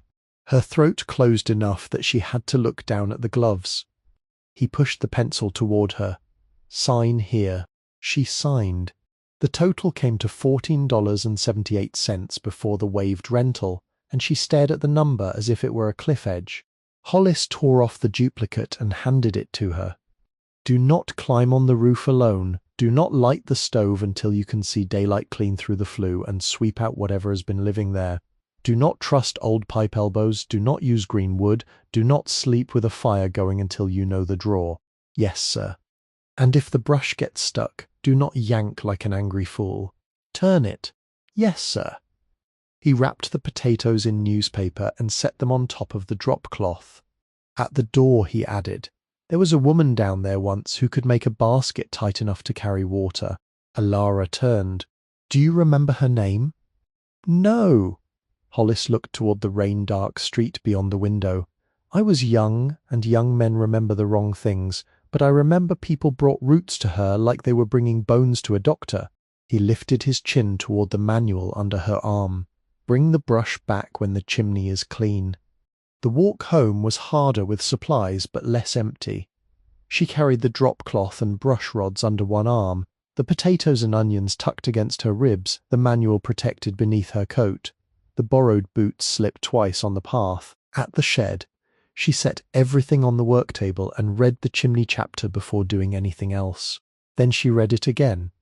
The manual said to begin below and above if possible, but if roof access was unsafe, work from the stove opening upward in short sections, inspect the pipe, remove the stove cap, seal the room as well as possible, wear a mask, expect soot, expect birds, expect more soot than pride wants to admit. She dragged the stove gently forward and found that the pipe entered the wall through a blackened collar, then turned upward inside a chase before meeting the chimney. One seam near the elbow had cracked. The stove door opened with a reluctant squeal. Inside lay a compacted bed of ash, old but dry. She scooped it with the tin cup into the coal scuttle, slowly, until the firebox showed iron beneath. When she removed the lower pipe elbow, soot fell in a soft black collapse onto the drop cloth. Elara froze. Then she laughed once, not because it was funny, but because the room had already marked her, and there was no dignity left to protect. Soot streaked her sleeve, her chin, the borrowed gloves. She tied the dust mask tighter and began again. The brush entered with resistance. She fed one rod, turned clockwise, pulled down. Black flakes fell. Another rod, turn, pull. Another rod. The creosote came down in curled, shiny pieces, hard as broken shell in places, soft as greasy soil in others. It smelled sharp and bitter, like old fires that had never been allowed to leave. She worked for 40 minutes, then rested her arms, worked again, rested, wrote in the notebook, heavy creosote, lower third, possible nest higher, need mirror. By the second hour, her shoulders burned. By the third, she had reached a packed obstruction that did not fall with brushing. She turned the rods gently the way Hollis had warned, feeling through her palms the difference between soot and something woven. A nest, perhaps. Twigs, moss, feathers. She withdrew the brush, found a bent length of wire near the work table, shaped a careful hook, and worked at the obstruction from below until pieces began to drop. First moss, then cedar bark, then small bones, dry and delicate, then a grey feather. She stopped long enough to say, "I'm sorry," though she did not know whether apology mattered to birds after decades. The obstruction loosened all at once and slid down in a dark, ragged mass. Air moved through the pipe differently afterward. She could feel it against her face, faint but real. Still, she did not light anything. She carried soot outside in the coal scuttle, dumping it far from the shed where rain could take it slowly into the ground. She cleaned the pipe seam with a rag, pressed stove cement into the crack, smoothed it with a wet finger, and left it to cure as the directions said. The work took most of the day. The room darkened around her before she finished reattaching the elbow. On the second chimney day, she borrowed a shard of mirror from the cracked window frame and angled it at the cleanout, while holding the flashlight in her teeth. She saw darkness, then a thin pale square far above where daylight had entered. Not wide, not perfect, but present. She brushed again for another hour. At last, when the pipe pulled steadily enough to stir dust near the stove door, she allowed herself to prepare the first fire. Not a real fire at first, a test. She made it with 3 curls of birch bark, 4 dry twigs found under the eaves, and 1 split scrap from the broken crate. The match shook in her hand because there were only 2 left. It caught the birch bark reluctantly. The flame blew at the base, yellow along the curling edge. Smoke gathered inside the stove, hesitated, then drew upward. Elara crouched before the open door and watched. The smoke did not come back. It lifted. The shed, cold for longer than she had been alive, accepted heat in a thin, careful breath. She added 1 more sliver of wood, then another. The stove ticked as iron warmed. A line of heat touched her face and hands. It was not enough to warm the room, not yet, but it changed the room's intention. Walls that had merely endured began to hold. She placed the potatoes in the ashes beside the coals wrapped in damp paper. She set the beans in the tin cup near the edge of the stove after rinsing it well. The onions she sliced with the old bent knife from the shelf, testing the blade first and cleaning it until the rust no longer came away on cloth. The meal took an hour. She ate sitting on the floor, knees drawn close, steam rising from the split potato in her palm. The beans were unevenly warmed, the onion half raw, the potato blackened on one side and underdone near the center. It was the best meal she had eaten since the marriage ended, because it had required not pleading, not waiting in line, not calculating whether a stranger would say yes. It had required repair. That night she slept with the stove cold again, because she would not trust herself to stay awake and feed it safely. But the iron held a memory of warmth into the dark, and the room smelled faintly of cooked potato ash and new possibility. The next morning she began the inventory. She did it because Hollis had given her a notebook, and because the shed deserved to be known before being changed. She drew 2 columns on the first page, keep and unsure. She did not make a throw away column, not yet. The building had been thrown away by enough people already. Front room, north wall, work table, 8 feet long, Sitka spruce top, scarred by knife cuts and dark rings, 1 loose leg shimmed with folded tin. Beneath it 1 wooden mallet cracked at the handle, 1 awl with bone handle, 1 broken antler splitter missing prong, 1 small iron pot containing rusted tacks, 1 smooth stone used for weighting or burnishing, oval, river-worn, fitting perfectly in the palm. West wall cord with spruce root bundles, approximately 27 tied groups, condition varied, some brittle, some intact, several labelled with faded pencil tags, words illegible except 1 reading South Cove, June, 3 wooden basket moulds, 1 shallow cedar tray, 1 jar of what might have been natural dye, black powder clumped at bottom, 1 coil of cedar bark, 1 shelf peg carved with a bird head, stove corner, iron stove, maker's mark obscured, 1 leg unstable, damper stiff but moving, coal scuttle, ash shovel handle broken, tin cup usable, candle stub, 2 inches, 3 stones supporting pipe collar, back room rafters, split roots hanging in fine bundles protected from light, surprisingly supple at inner sections. Elara touched one only with the back of her finger. It flexed slightly and did not break. She wrote, "Possible use after soaking? Ask someone, do not waste." Back room, east wall, 2 ordinary frames, 1 missing peg, 1 larger weaving frame, Sitka spruce, pegged joints, carved base, heavy, 1 low chest with no lid, containing strips of cloth degraded, 1 wooden basin, 1 bundle of narrow stakes tied with blue thread. She worked for hours. The more she listed, the less abandoned the place became. Each object entered language and returned from neglect. There was a mercy in naming a thing without claiming to own all of it. Ada had done that with roots, saying where each came from and what weather had brought it up. Elara understood now that inventory could be a form of respect. The large frame waited until afternoon. It stood against the back wall where the light was weakest, though the carved marks caught what little came through the window. Elara cleared the floor around it first, moving the wooden basin, the chest, the broken peg. Then she crouched and looked closely at the base. The wood was darker there from hands and years. The frame had been built not as a temporary tool but as furniture with purpose in its bones. Its 2 uprights entered a broad lower rail, and below that a box-like plinth ran nearly the width of the frame. The plinth was carved with shapes that seemed in shadow to rearrange themselves as she looked, ovoid, U-form, split curve, small repeated marks like teeth or rain. Near the right corner, she saw the first anomaly. The dust lay differently. Everywhere else dust had gathered in a soft even skin, grey and feathered, but along one oval carving near the lower edge, the dust broke in a hairline curve, not a crack exactly, a seam. Elara touched the place with the pad of her thumb. Nothing moved. She took the oval burnishing stone from the front room and tapped gently along the base. The sound changed from solid wood to something lower, more resonant, then back again. She tapped again, slower, solid, solid, hollow, solid. Her breath grew quiet.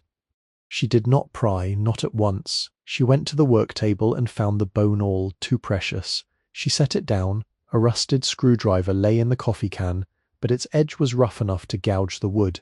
She rejected that too. At last she used the broken antler splitter, smoothing the edge with the burnishing stone until it could enter a seam without biting. The oval carving did not open when pressed, nor did the lower rail shift. She tested the left side, the right, the bottom. Nothing.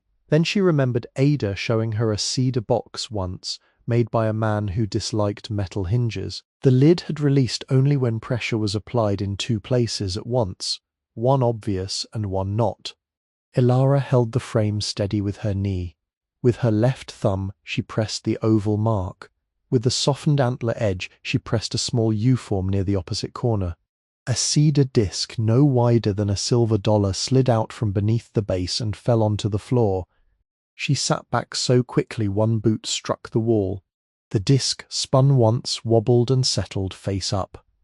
It had been fitted flush into the underside of the frame, concealed by dust and carving. On its face was a small incised mark, a form-line eye or perhaps the centre of one, around the edge in English letters almost too fine to read. Someone had carved, "Press only when ready to keep what is found." Elara did not touch the disc for a long time. Outside, rain began again, first as a whisper in the trees, then as a steady brushing over the roof. The back room dimmed. The frame stood where it had stood through 38 winters of nobody asking. Ready was not a feeling she trusted. Hunger could call itself ready. Fear could do the same. Loneliness could make any locked thing seem like an answer. She took the disc in her palm, felt its dry lightness, and placed it on the work table in front of the candle stub. Then she swept the floor. She pumped water. She ate the last potato. She slept badly. In the morning, with clear light in the room and no fire lit, she returned to the frame. She brought the manual, not because it would tell her anything about hidden compartments in weaving tools, but because it had taught her to work in order. Inspect, record, protect, proceed. She drew the base in the notebook, marked the seam, marked the pressure points, wrote the words from the disc exactly. Then she folded the wool mat and laid it beneath the frame so anything that fell would fall on cloth. The disc, when turned over, had a small peg on its reverse side. She fitted it into the hole from which it had fallen. It seated with a soft click. The seam along the oval deepened. This time, the lower panel shifted outward no more than the width of a fingernail. Elara used both hands and drew it open slowly. The hidden compartment exhaled air dry enough to be from another century. Inside were packages wrapped in oilcloth and tied with cord, not many. 4 long bundles, 1 flat packet, 1 small tin box, a roll bound in faded red cedar bark. Everything had been fitted with exact care, cushioned by what looked like dried moss and shavings. No mouse had entered, no damp had reached it, the compartment had held. She removed the first bundle and placed it on the wool mat. Her hands had begun to tremble, so she stopped and sat back on her heels until they steadied. Then she untied the cord. The oilcloth opened around a set of tools, not decorative, working tools, a slender bone awl polished golden from use, an antler splitter whole and clean, its prongs shaped with delicate asymmetry, a small crooked knife with a carved cedar handle darkened by fingers, 2 gauge sticks marked at intervals so fine she had to bring them near the window to see, a burnishing stone smoother than the one she had found on the shelf, black and oval, fitted to the hand of someone smaller than Hollis, perhaps smaller than Ada. The second bundle held raw material, coils of spruce root, peeled and split, wrapped in layers of thin cloth. Elara lifted one strand and found it still flexible where the inner fibres had been protected from air. There were tags attached, written in a tight, slanting hand, North Slope young spruce, boiled 1 hour. Late spring root, good for rim, fine split, keep damp, teaching bundle, do not sell. Teaching bundle. The words entered her with more force than money could have. The third long bundle contained unfinished work, a basket base no wider than her palm, its diagonal twill beginning to lean into the first pattern. The weave was exact, 2 over, 2 under, with the kind of calm tension Ada had always praised when it appeared, and never forgave when it did not. Tucked beside it was a small packet of dyed strands in black, red, brown, and yellow, each separated by paper. The fourth bundle held a cloth bag. Coins moved inside it with a muted weight. Elara set it down unopened. She reached instead for the flat packet. It was wrapped in brown paper beneath oilcloth, and the paper had been marked on the outside with a single line of Haida script she could not fully read, followed by English in the same fine hand. For the one who knows the roots are not dead.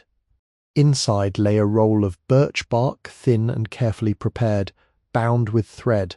She did not unroll it far, only enough to see the first drawings, 15 patterns, each rendered with care, each accompanied by writing in 2 languages, ovoid forms, raven lines, salmon trout head, bear paw, copper shield. The designs were not presented as decoration but as speech, each one named, placed and given meaning, ancestors, territory, promise, warning, gratitude, a covenant with beings who had given themselves into human hunger and human story. Elara closed it before her eyes could take too much too quickly. The tin box remained. It was rectangular, with a hinged lid and a picture on top so faded she could only make out a mountain and the ghost of blue sky. The clasp had no lock. When she opened it, she found folded paper, a small leather pouch, and a stack of bills tied in cotton string. She did not touch the paper first. The bills were old but legal, many worn soft, some crisp enough to suggest they had been hidden soon after being earned. 1s, 5s, 10s, 20s, a few 50s. She counted once and lost her place after the first 1,000 because her hands would not obey. She counted again in stacks on the wool mat, pressing each corner flat, breathing through her nose the way Ada had taught when a strip grew stubborn. Outside rain struck the roof. Inside the money gathered into numbers, 10 stacks of 20s, a row of 50s, smaller stacks of 5s and 1s. Coins from the cloth bag added weight and history. Silver quarters worn almost smooth, mercury dimes, wheat pennies dark as old blood, 2 half-dollars with walking liberty figures, and 1 1921 Morgan dollar that felt too large for her palm. At the bottom of the leather pouch was a service medal on a faded ribbon, bronze darkened at the edges, marked with the year 1945 on a small tag tied to it in thread. She wrote everything down before trusting the total. Bills, $41,326. Coins, face value, $474.63. Total, $41,800.63. Elara stared at the number until it stopped being a number and became weather. The exact sum sat in the notebook, plain and impossible, while the shed creaked in the rain as if nothing in it had changed. Her first impulse was not joy, it was not even relief, it was fear so practical it had no drama. Money could be stolen, money could be claimed, money could make people ask questions, money could bring doors opening from the wrong side. She gathered the bills back into their cotton ties, placed the coins in the cloth bag, and returned everything to the tin box except the notebook page where she had written the count. Then she folded the oilcloth over the tools and materials again, not hiding them but covering them from dust. Only the folded paper remained in the tin box. The letter. It was thick, several pages perhaps, folded with patient care and sealed long ago with a plain band of paper. On the outside was writing in the same fine hand as the labels. To the one who opens this with clean hands. Elara looked at her fingers, soot still darkened one cuticle from the chimney work. A crescent of dirt lay beneath her thumbnail. The skin was cracked from cold water and borrowed gloves, but she understood the instruction was not about soap. Clean hands meant something else. It meant not grabbing, not spending before knowing, not tearing open a voice because hunger had made her impatient. It meant receiving before possessing. It meant the frame had not kept its silence for decades so she could break it in one afternoon. She set the letter back inside the tin box and closed the lid. Then she carried the box, the birch bark roll, the tools, the unfinished basket base, the money, the medal, and the teaching bundle to the front room, where the light was better. She did not leave them in the hidden compartment, but she did not scatter them either. She placed them on the work table in the order they had come out, each one resting on clean cloth. Afterward, she went outside. The rain had thinned to mist. The inlet lay under a low ceiling of cloud, its surface pewter grey, touched here and there by rings from falling drops across the water. Spruce stood densely on the opposite shore, their tops lost in vapour.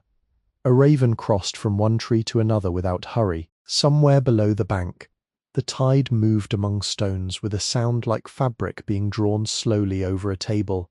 Elara walked down as far as the path allowed before it became slick rock. She stood there with her arms crossed beneath her coat, not from cold alone, and watched the water. She did not think about what $41,000 could buy. She thought about Ada pressing the wool mat into her hands. She thought about Mrs. Pike saying records often did not say enough. She thought about the unknown woman who had wrapped tools in oilcloth and written instructions for a person she would never see. She thought about how many years a thing could wait without becoming empty.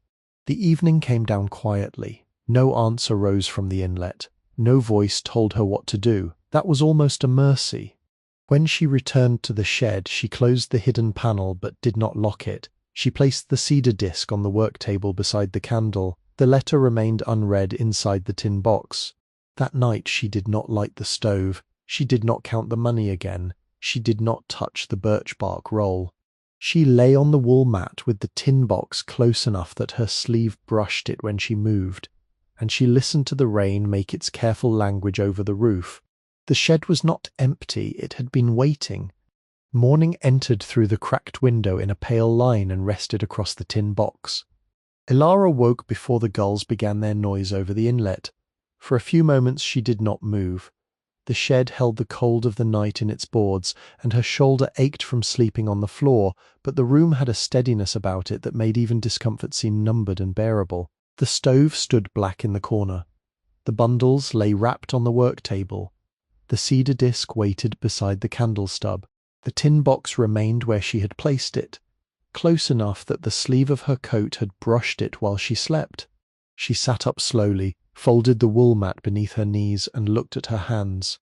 The cracks along her knuckles had darkened from chimney soot and root dust. She took the basin outside, pumped water until it ran clear, and washed without hurry. Cold bit into her fingers. She scrubbed beneath each nail with a sliver of cedar until the skin stung. Then she dried her hands on the cleanest part of her shirt and went back inside. The paper band around the letter had yellowed but had not broken. The handwriting on the outside was narrow, upright, and patient. It leaned only slightly to the right, as if the writer had allowed herself one small permission toward movement. To the one who opens this with clean hands. Elara touched the line with one fingertip. She had seen that kind of hand before, though not these words. Ada had written grocery lists in a similar way, each item given its own space, no crossing out unless necessary, no flourishes wasted. Not the same hand, no, but kin to it, a working hand, a hand that had known how to measure before it knew how to decorate. She broke the paper band along its old fold. The sheets opened reluctantly, keeping the memory of being closed. There were 6 pages, filled front and back in dark ink, faded brown at the edges. At the top of the first page, the words stood clear. "My dear one, whoever you are. If you're reading this, then the frame has opened, and you have done at least 2 careful things. You have noticed what others did not. You have waited long enough not to break what was entrusted to you. My name is Sana Margaret Bell Skydegate. I was born in 1919 at Kasan, when the rain still came through the roof of my mother's house in long storms and the old people still spoke in the mornings before English entered the day. I am writing from Ketchikan in the year 1986. After Dr. Helen Marr at the clinic in Juneau told me the growth in my chest has moved where knives and medicines will not follow. She said I might have months. She said I should put my affairs in order. I told her my affairs have been waiting for order since before she was born. I do not know who will open this. You may be blood, you may be only need, you may be a person with no place to sleep who bought a poor building because nobody else believed it had anything left to give. If so, I will not call that an accident. This work came to me through 4 generations of women, and I name them because names are the first binding. My great-grandmother was Jarl Skarna, called Mary by the mission people, born near Old Masset in 1856, who learned to dig young spruce root before she learned to write her English name. Her daughter Annie Copperrain, born in 1878 at Skydgate, carried patterns south in a cedar box when sickness and churchmen and government papers kept changing the shape of home. Annie's daughter, Louise Bell, born in 1901 at Kasaan, taught classes in repair work when the old baskets were sold to feed families and then came back broken in the hands of collectors. Louise was my mother. Sanaa Margaret was born after much had already been taken, and still my mother said a taken thing can teach you the shape of what must be kept. The trade of this little shop closed on October 14th, 1951, though the door did not shut fully until many years later. That was the day the steamship man failed to return with payment for 14 baskets and 2 teaching frames he had ordered for a museum buyer in Seattle. He sent a letter instead saying the market had changed, saying the designs were too old-fashioned for new taste, saying freight and handling had eaten the balance. He kept the baskets, he kept the frames, he kept the money. My mother stood at this work table and folded his letter into 4 parts, and used it to start the stove. After that we mended more than we sold. We taught fewer students. People wanted fast things, bright things, cheap things, and Spruce root is none of those. It begins underground. It asks your knees to enter mud.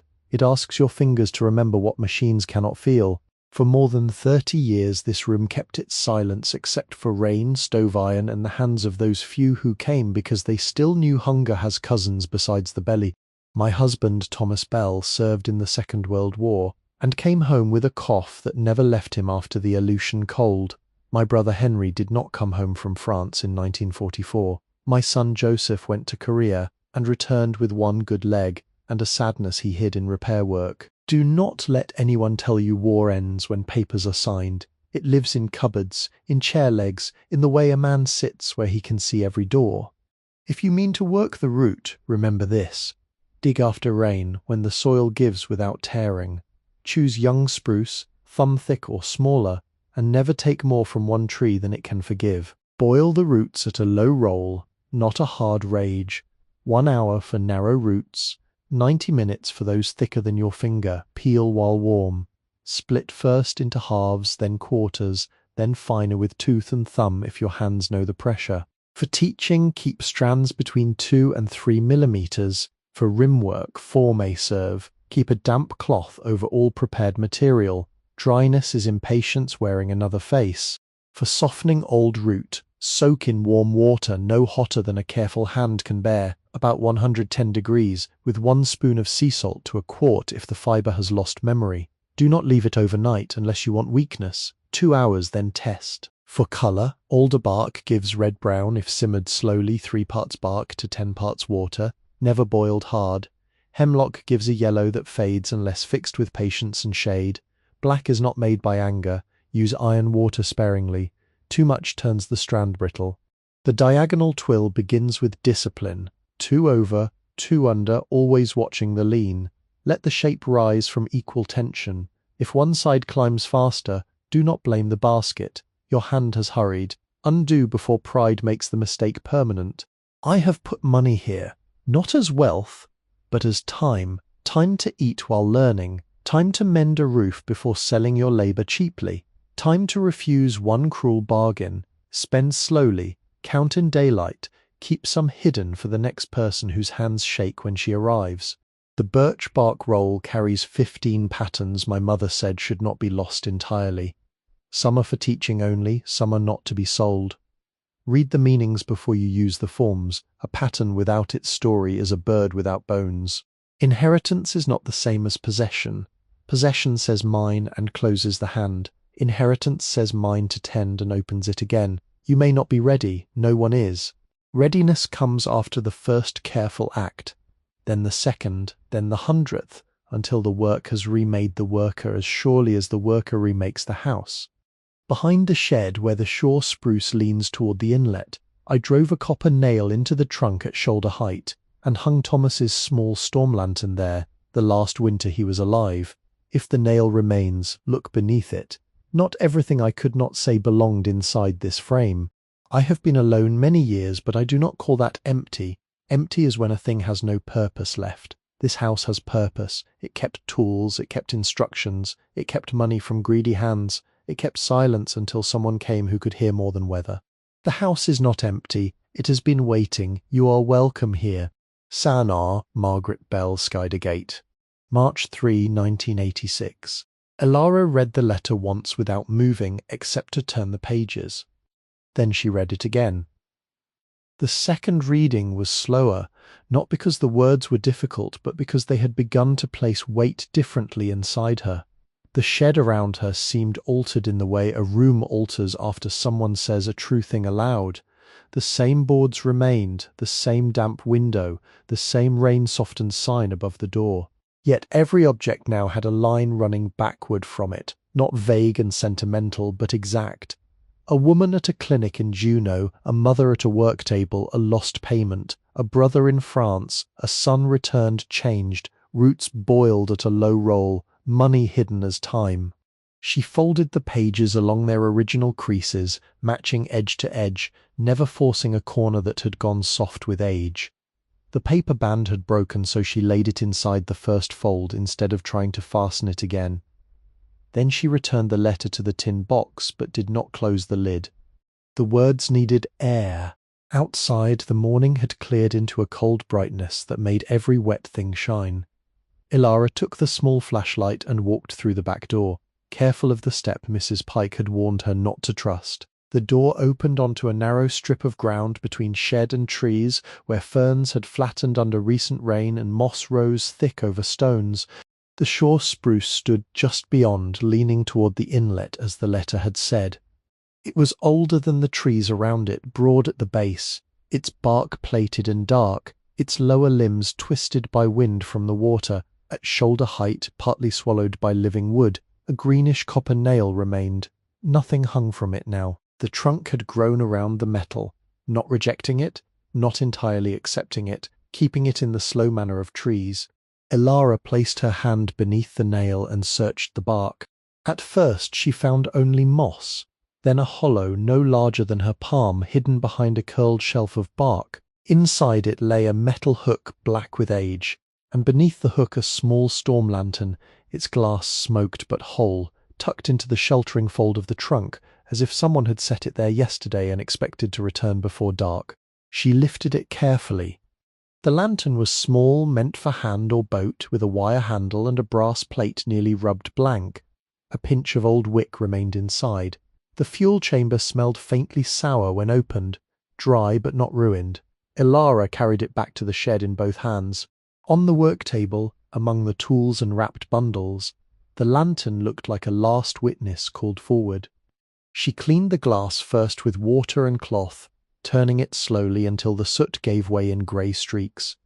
The wick was too short to trust, so she searched the front room shelves and found, wrapped in paper beside the candle stub, a narrow roll of cotton lamp wick. It had yellowed at the edge but remained usable. She trimmed it with the bent knife in the coal scuttle. Beneath the curl of birch bark she had noticed on the first day, she found a small sealed bottle of lamp oil, thickened but still clear enough when held to the light. She worked by the instructions printed on memory rather than paper. Fill only a little, let the wick drink, trim the char, raise it low, light carefully. There was one match left in the diner matchbook. She held it for a long time before striking. The flame came small and blue, then steadied into gold. The wick caught, the lantern glass held the light, and the shed received it differently than it had received the candle. Candlelight trembled in a room, lantern light occupied it. It reached the frame, the stove, the bundles, the wool mat, the letter lying open in its tin. For a while Elara sat before it with her hands in her lap. She did not weep, the room did not ask that of her. Instead she did what grief had sometimes trained her not to do. She stayed. She stayed long enough to hear the lantern settle into its faint hiss. Long enough to hear water dripping from the eaves in slower intervals as the morning cleared. Long enough for the cold in her fingers to leave and return. Long enough to understand that the chain which had brought her here was not made of grand rescues, but of small hinges. A bus driver covering a fare box with her palm. A librarian lending a pen and not asking for proof of a future. Mrs. Pike placing rubber boots on the floor and looking away from their cost. Hollis writing a charge account beneath her name. before she had earned the right to one. The laundromat woman in Tacoma setting tea on a folding table without requiring a story first. The retired teacher in Anacortes buying soup and pretending the saved half was unseen. None of them had fixed her life. None had announced mercy. Each had made one narrow place wide enough for the next step. And maybe that was how people survived what had thrown them out. Not by being carried all the way home, but by being handed one dry match, one warm cup, one map line, one pair of boots, 1 hour under a roof, until the body remembered how to keep walking. If you're watching this tonight from a quiet room, maybe you know that kind of kindness. Maybe somebody once helped you in a way that looked small to everyone else but arrived at the exact hour when you had nothing left to spend. A ride in bad weather, a meal passed across a counter, a teacher who stayed after class, a neighbor who noticed the porch light was out. If you can, write it down in the comments, not for praise, and not to make pain tidy. Write it because small kindnesses disappear too easily unless someone gives them a place to rest. Somewhere, another person may be reading in silence, needing proof that careful people still exist. By afternoon, the shed had warmed a few degrees from the lantern and the brief sun through the window. Elara ate beans from the tin cup and read the letter a third time, but only the technical sections, copying the temperatures, timings and warnings into Hollis's notebook. 110 degrees. 1 spoon of sea salt to a quart. 2 hours, then test. Do not leave it overnight. 2 over, 2 under, undo before pride makes the mistake permanent. She copied the lineage too. Yahul's Ghana, Annie Copper Rain, Louise Bell, Sana, Margaret Bell Skydegate. She wrote the names slowly, leaving space beneath each one, as if there might be more to learn later. The pencil point dulled. She sharpened it with the bent knife and gathered the shavings into her palm rather than letting them scatter. Toward evening she wrapped the money again and placed it in the tin box beneath the letter, not because the money mattered less, but because the letter needed to be nearest the lid. The medal she placed beside the box, still on its faded ribbon, with the small 1945 tag turned upward. The birch bark roll she wrapped in the clean shirt and set inside the low chest in the back room, away from the stove's heat. The tools went on the work table, aligned from largest to smallest, because disorder around sacred things felt like noise. When darkness came, she lit the stove for 1 measured hour, no longer. The fire drew clean, smoke rose and did not return. She warmed water, washed the tin cup, and held her hands above the black iron until the skin ached from returning blood. Then she made a bed in the front room. The wool mat lay beneath her hip. Her coat became blanket and pillow by turns. Beside her, within reach of her hand, she placed the tin box, the bone awl, the antler splitter, the burnishing stone, and the small storm lantern turned low, not as treasure arranged for guarding, as company. Before sleep took her, she heard the inlet breathing against the stones and the wind moving gently through the spruce behind the shed. The building creaked once in the corner where the roof still leaked, then settled. Elara placed one hand on the tin box and one on the wool mat, the old inheritance and the newer one touching her from either side. For the first time since leaving the house that had never been hers, she slept without waiting for someone to tell her to go. On December 4th, snow came to the inlet before daylight, thin at first, then steady enough to soften the sharp edges of the path. By noon there were 3 inches on the roof, not a heavy fall by northern measure, but enough to show where the shed was weakest. Snow did not lie evenly across the cedar shakes. It melted first in a dark crescent over the southeast corner, where warmth did not belong, and water had found a private road through moss, rot, and split wood. From inside, Elara watched drops gather and fall into the metal pan with a patience that felt almost insulting. Tin. Pause. Tin. She climbed no roof that day.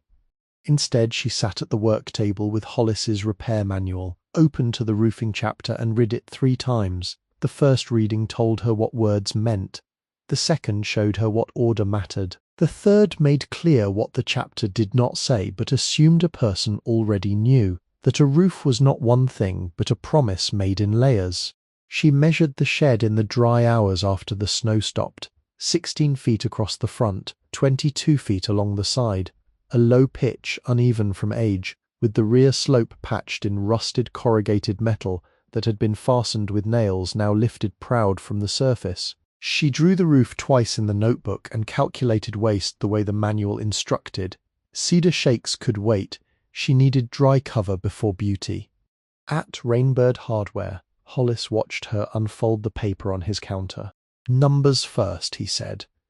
"I think I need 6 bundles of asphalt shingles." "You think?" She pointed to her measurements. 2 squares with waste. "Maybe a little more because the corner has to be opened." Hollis took the pencil from behind his ear. "Felt?" 30-pound. "Nails. 1 1/4 roofing nails." "How many?" She looked at the list. 5 pounds. He nodded once. Close enough to learn from. The materials went on the account. 6 bundles of charcoal asphalt shingles at $12.40 each. 1 roll of 30-pound felt at $14.95. 5 pounds of galvanized roofing nails at $3.80. Phone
He carried the old roofing hatchet out from the back room last.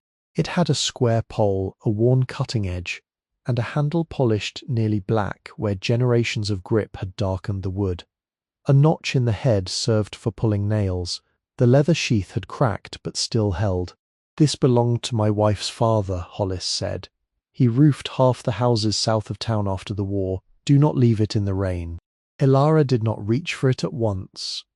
"I can use a hammer." "Yes," he said, poorly. She took the hatchet with both hands. "Bring it back sharp or honest," he added. The question of getting materials to the shed was answered by the same weather that made the work urgent. A neighbor with a flatbed truck came for kerosene and overheard enough to say he could take the load as far as the green mailbox. His name was Arlen Webb, and he had one shoulder lower than the other from years of carrying things on the same side. He drove without speaking much, and when they reached the mailbox he helped stack the bundles beneath a tarp near the path. "You got help for the high work?" "Not yet." He looked toward the wet trees and the unseen shed below. "You will." The next morning help arrived wearing a brown canvas coat and carrying his own ladder.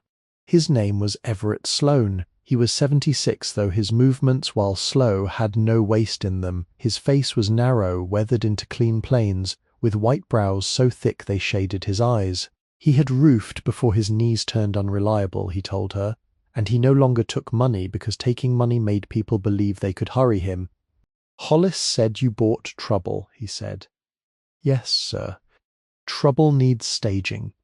He would not climb higher than the lower edge of the roof, but he knew how to make her climb safely. They spent the first day building a scaffold from borrowed planks, checking each support twice, and clearing moss with a flat shovel. Everett spoke in sentences no longer than they needed to be. "Foot there. Not there. Weight low. Look before lifting." When she struck a nail badly and left its head above the shingle, he said, "That nail's proud." She looked down at it. "Pull it." She pulled it. The rotten corner took 3 days to open. Beneath the moss, the old shakes came away in soft handfuls. Beneath them, the felt had gone to pulp. One rafter end had darkened and lost its bite where water had entered year after year. Everett showed her how to cut back to sound wood, not to where the rot looked less dramatic, but to where the knife refused the grain. "Sister rafter," he said, tapping the new 2x6, new strength beside old, not instead.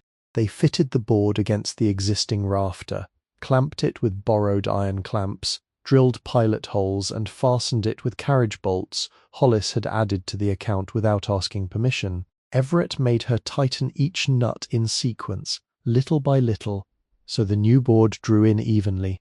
"Do not bully wood," he said. The felt went down after 2 clear hours opened between rain showers. They snapped the chalk line, and the blue mark appeared across the underlayment like a decision. Elara learned to set the first course straight, because every crookedness above would inherit it. She learned the 3-stroke nail, set, drive, seat.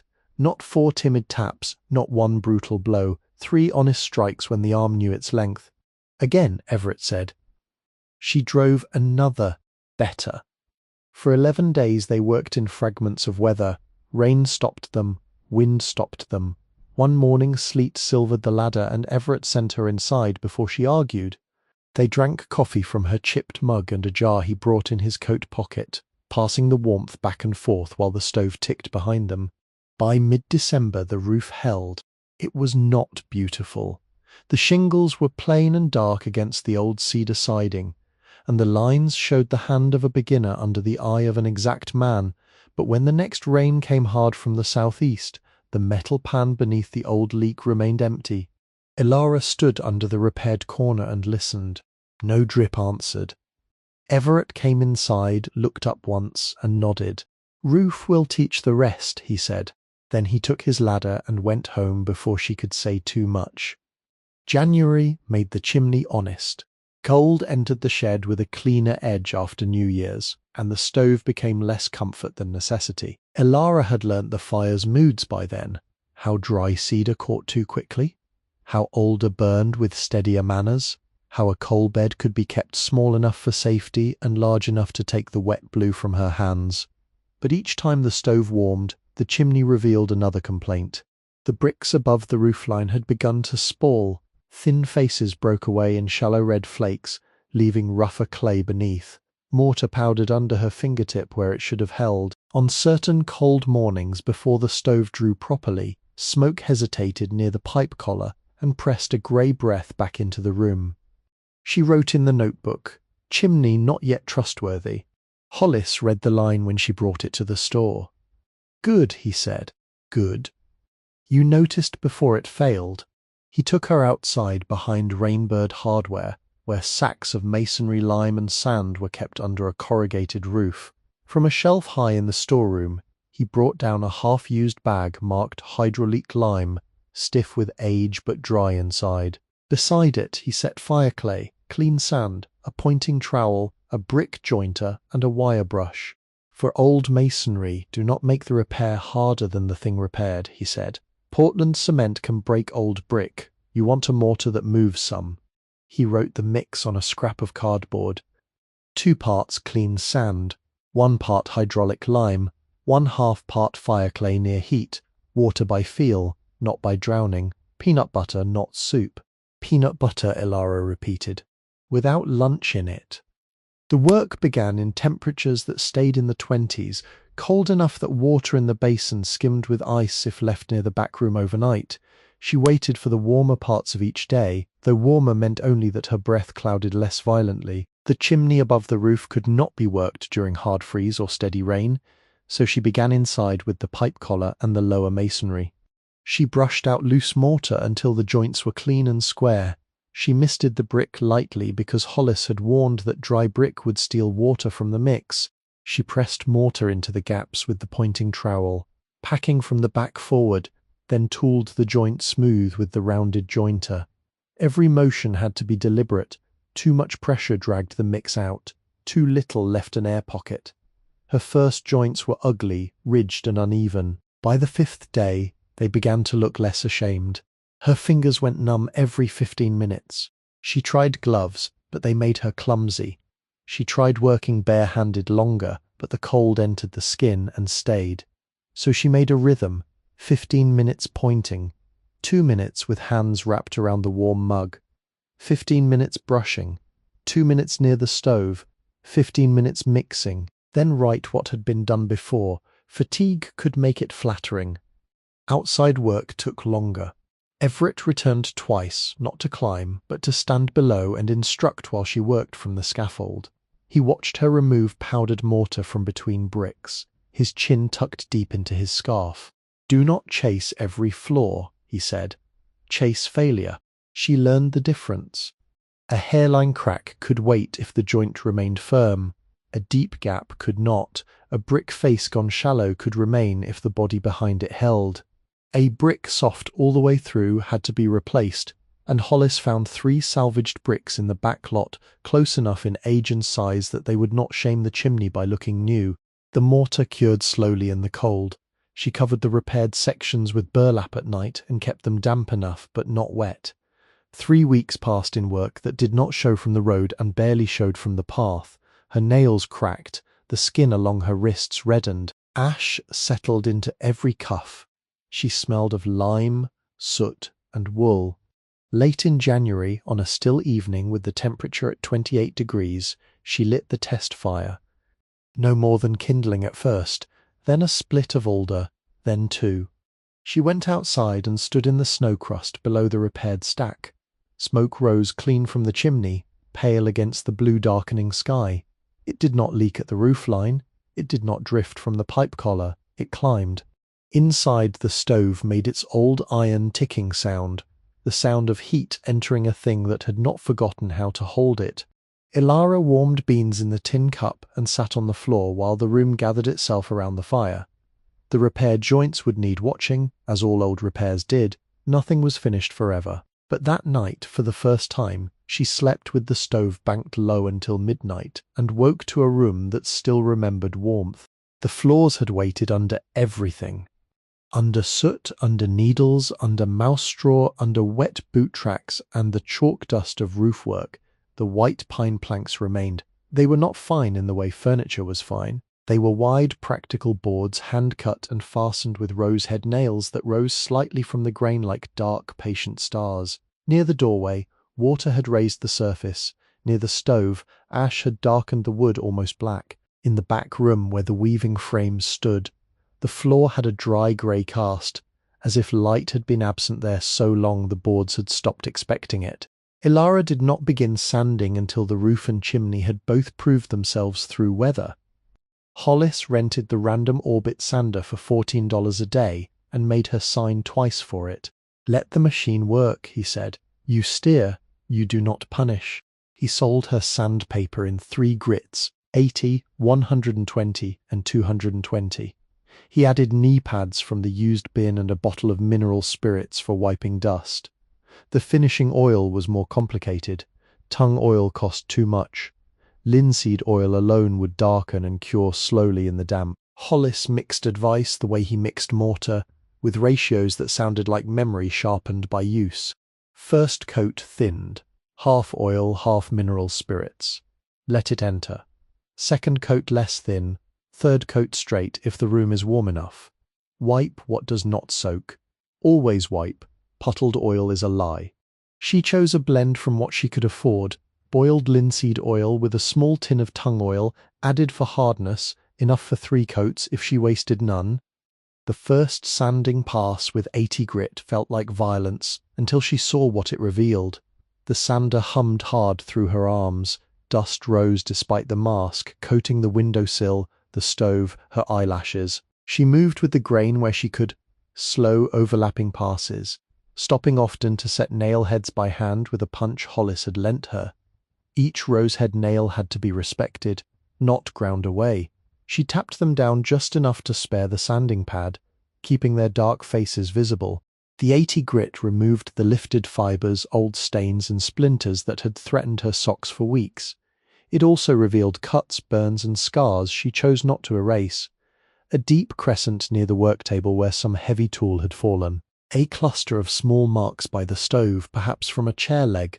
2 long scratches in the back room leading toward the large frame, as if someone had once dragged it and then decided never to move it again.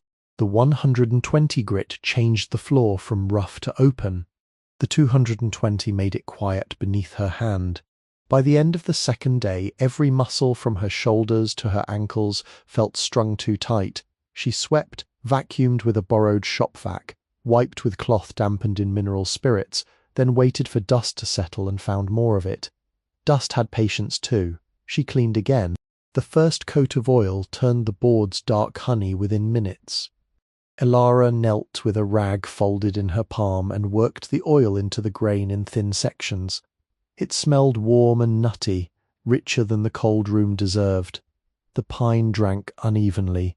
Dry boards near the door took more, stove-darkened boards took less. She wiped each area until no shine remained on the surface. By lantern light, the floor looked almost alive, not new, never new, but returned to itself. 48 hours to cure. She wrote the time in the notebook and kept off the boards as much as possible, moving along planks laid like temporary stepping stones from the doorway to the stove.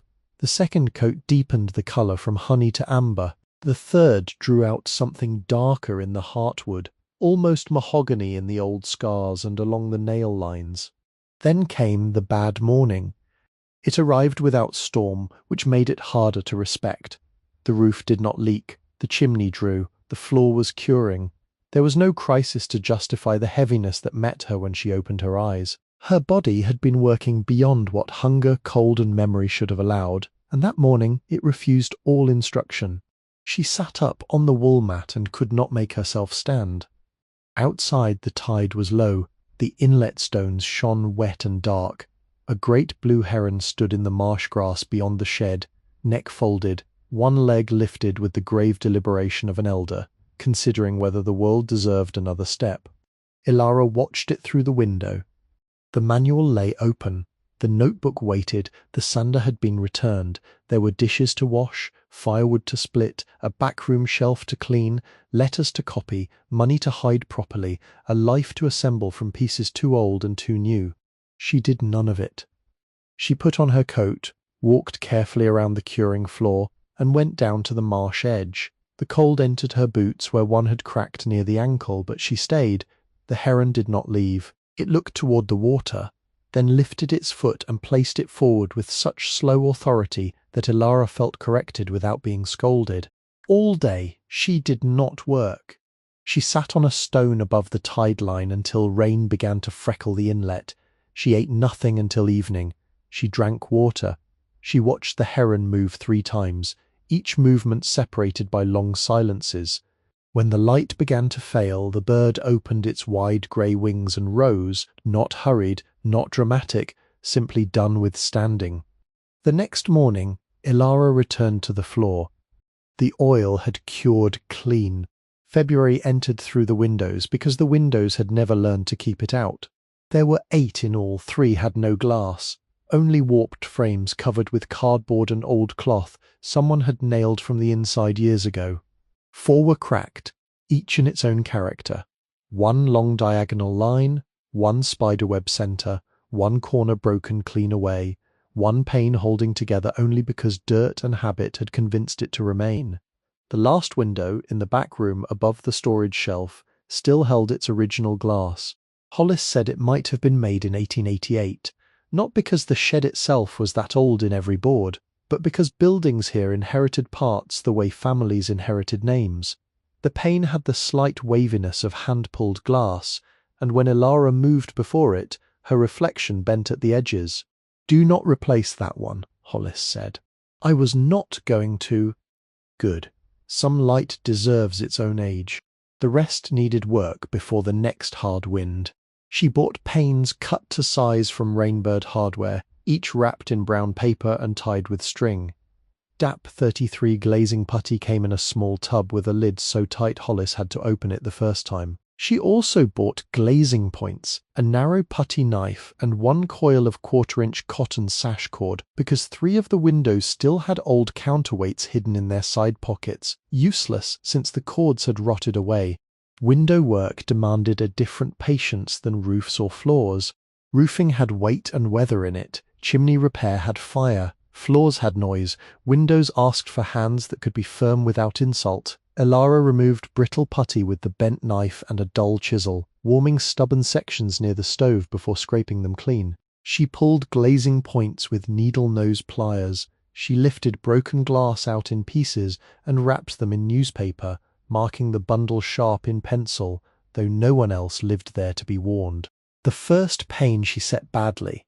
She pressed too hard on one corner, and the glass made a small final sound, not loud, not forgivable. A crack ran from her thumb to the lower edge. Elara stood with both hands raised, as if the window had become a wounded animal.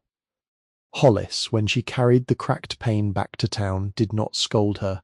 He cut another and charged it to the account. "Glass tells the truth fast," he said.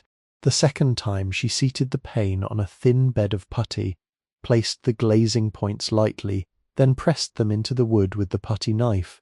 She rolled the putty between her palms until it warmed, laid it along the rabbet, and drew the knife at a steady angle to make a clean bevel. Too much putty smeared, too little left a gap. The corner had to be mitered with one deliberate cut. By the third window, the line improved. By the fifth, she understood why old glaziers moved slowly, even when paid by the job. The sash cords were harder. She opened the weight pocket on the front window and found 2 iron counterweights resting at the bottom like drowned things. The old cords had frayed to black threads. She measured the new cotton cord, fed it over the pulley with a hooked wire, tied it to the weight with a figure-8 knot the manual illustrated badly, and Hollis demonstrated once on his counter. "Dress the knot," he had said. "What does that mean?" "Make it sit like it means to hold." She tied it 3 times before trusting it. When the first sash moved again, sliding upward with a rough but real balance, Elara laughed under her breath. Not much, only enough to fog the new glass. Outside, February rain moved through the branches. Inside, the shed held more light each day. The original backroom window she cleaned without removing. She used vinegar, water, and a cloth worn soft from old shirt cotton. The glass had tiny bubbles trapped within it, small imperfections that caught light and held it. Through that wavering pane, the large weaving frame appeared slightly bent, as if time itself had leaned around it. The last window was the one facing the inlet. It had 3 cracked panes and a sash swollen from damp.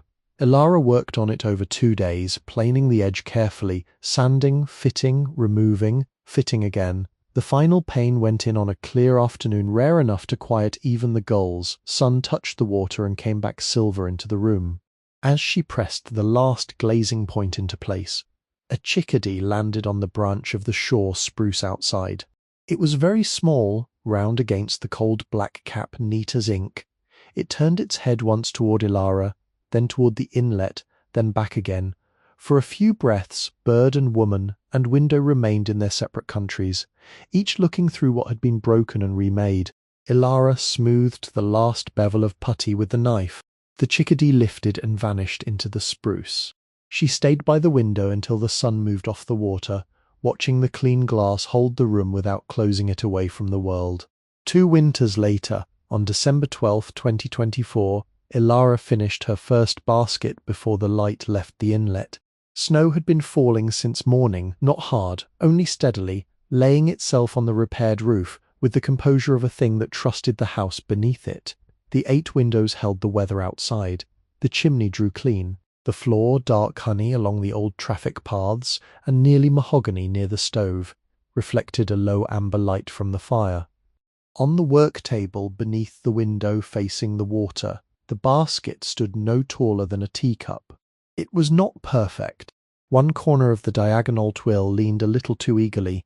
The rim had a slight hesitation where her thumb had tightened from fear of losing the shape. The dyed strand near the third turn had faded unevenly, and the bottom, though firm, carried the memory of several attempts undone before they became permanent mistakes.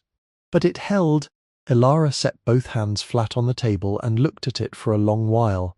The basket was made from spruce root she had gathered herself after rain, from a young tree above the inlet, taking only what the tree could forgive. She had boiled the roots at a low roll, peeled them while warm, split them with tooth and thumb until the fibres opened in pale living ribbons. She had kept them beneath a damp cloth. She had counted under her breath, 2 over, 2 under, watch the lean, do not hurry the hand. All that winter afternoon, she worked without music, only the stove, the wind, the soft creak of the shed, and the faint sound of tide moving beneath ice at the rocks. When the final rim strand tucked into place, there was no applause, no witness, no bright turn in the sky, only a finished thing. Elara touched the rim with one finger and felt the slight unevenness where her learning still showed. She did not correct it. Some first works should be allowed to tell the truth. The shed had changed, though it had not become polished or proud. The front room remained a working room, not a parlour. The stove sat on a stone hearth she had rebuilt with salvaged slate. Above it hung the small storm lantern, cleaned and used only on evenings when the wind pressed hard against the walls. The shelves held labelled jars, folded cloths, dyed strands, awls, splitters, gauge sticks, and Hollis's old manual, now swollen from use and pencilled in the margins. The work table had been scrubbed, sanded lightly and left with its scars. The long cut near the edge remained. The dark ring from some cup placed there decades before remained.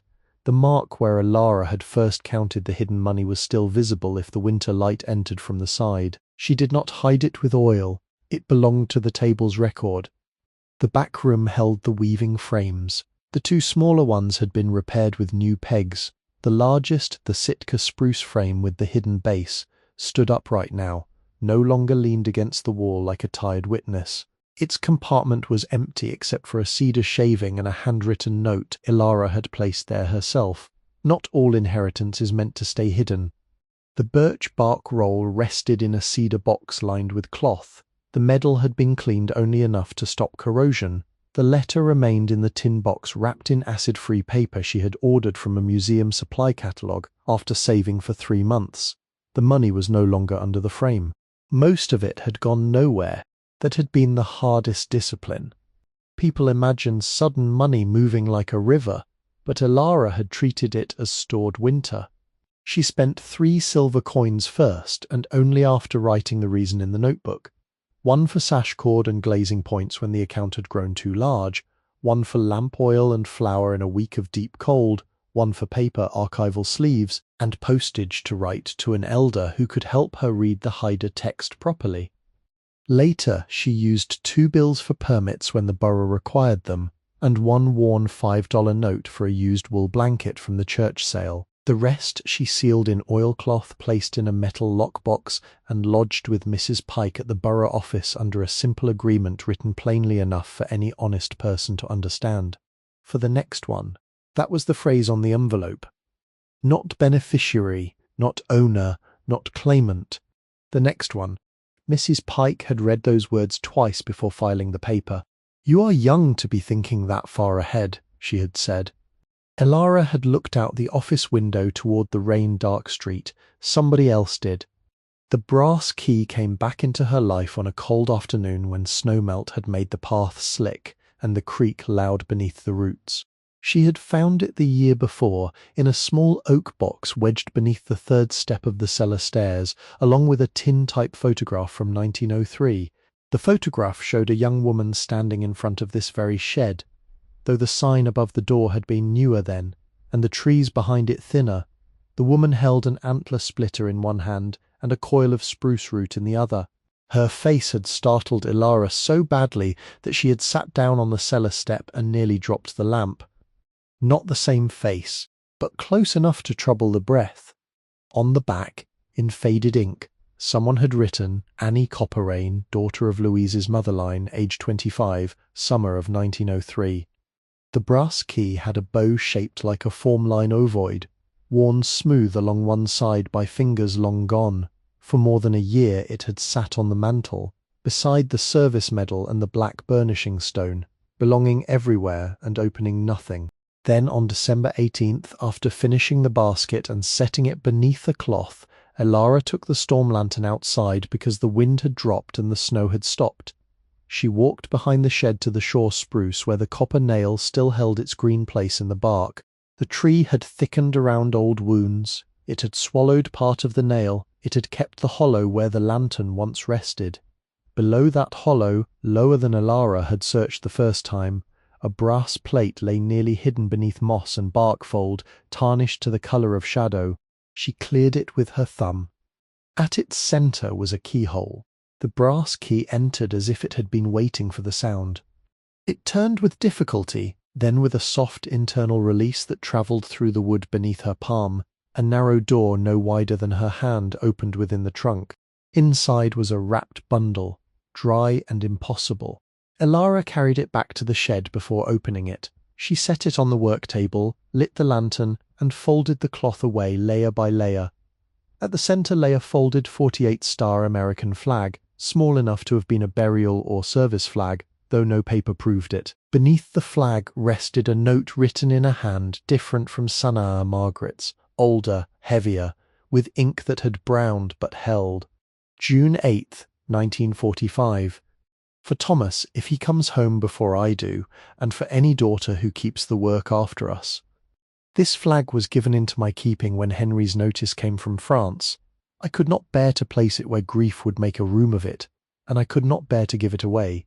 Keep it dry, keep it folded, remember that a country is not only its officers and uniforms, it is also the hands that mend socks, boil roots, cut wood, bury sons, and still make breakfast the next morning. If no one remembers my name, let the work remember me. Louise Bell. Elara read the note twice beside the first basket she had ever completed. The flag was not displayed, not immediately. She did not hang it above the stove or frame it behind glass. Some things carried too much weather for decoration. She wrapped it again in clean cotton, placed Louise's note inside an archival sleeve, and wrote to the local historical society, not asking them to take it, but asking how to care for it without making a spectacle of loss. In May, on Memorial Day, she carried the service medal to Bayview Cemetery in Ketchikan. The date was May 27, 2024, a morning of low cloud and wet grass.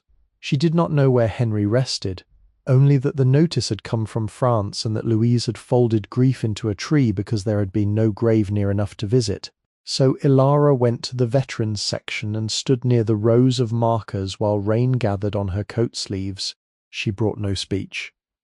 She placed one hand around the medal and held it there until the cold of the metal matched the cold of her palm. Then she read the names on nearby stones one by one, giving each the small dignity of being spoken aloud. When she returned to the shed, she wrapped the medal again and placed it beside the flag, not as an object found, but as a trust still learning where to rest. By then, the shop had reopened, though nobody would have called it that from the road. There was no grand sign, no ribbon, no article in the newspaper, no photograph of Elara standing proud before the door. The old sign remained above the entrance, cleaned but not repainted beyond what was needed to protect the wood: spruce root, baskets, repair, teaching. The missing letters had not all been restored. Absence could be legible too.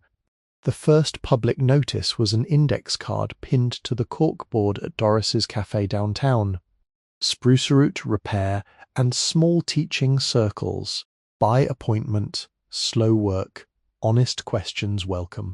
Leave name with Doris. Doris had written the last line herself because she said people who wanted careful work should be willing to talk to a living person. The first week brought 2 calls. One was from a man asking whether Elara could repair a basket his grandmother had kept above a piano. The other was from a schoolteacher wanting to know if 6 students could come see the tools without touching anything not offered.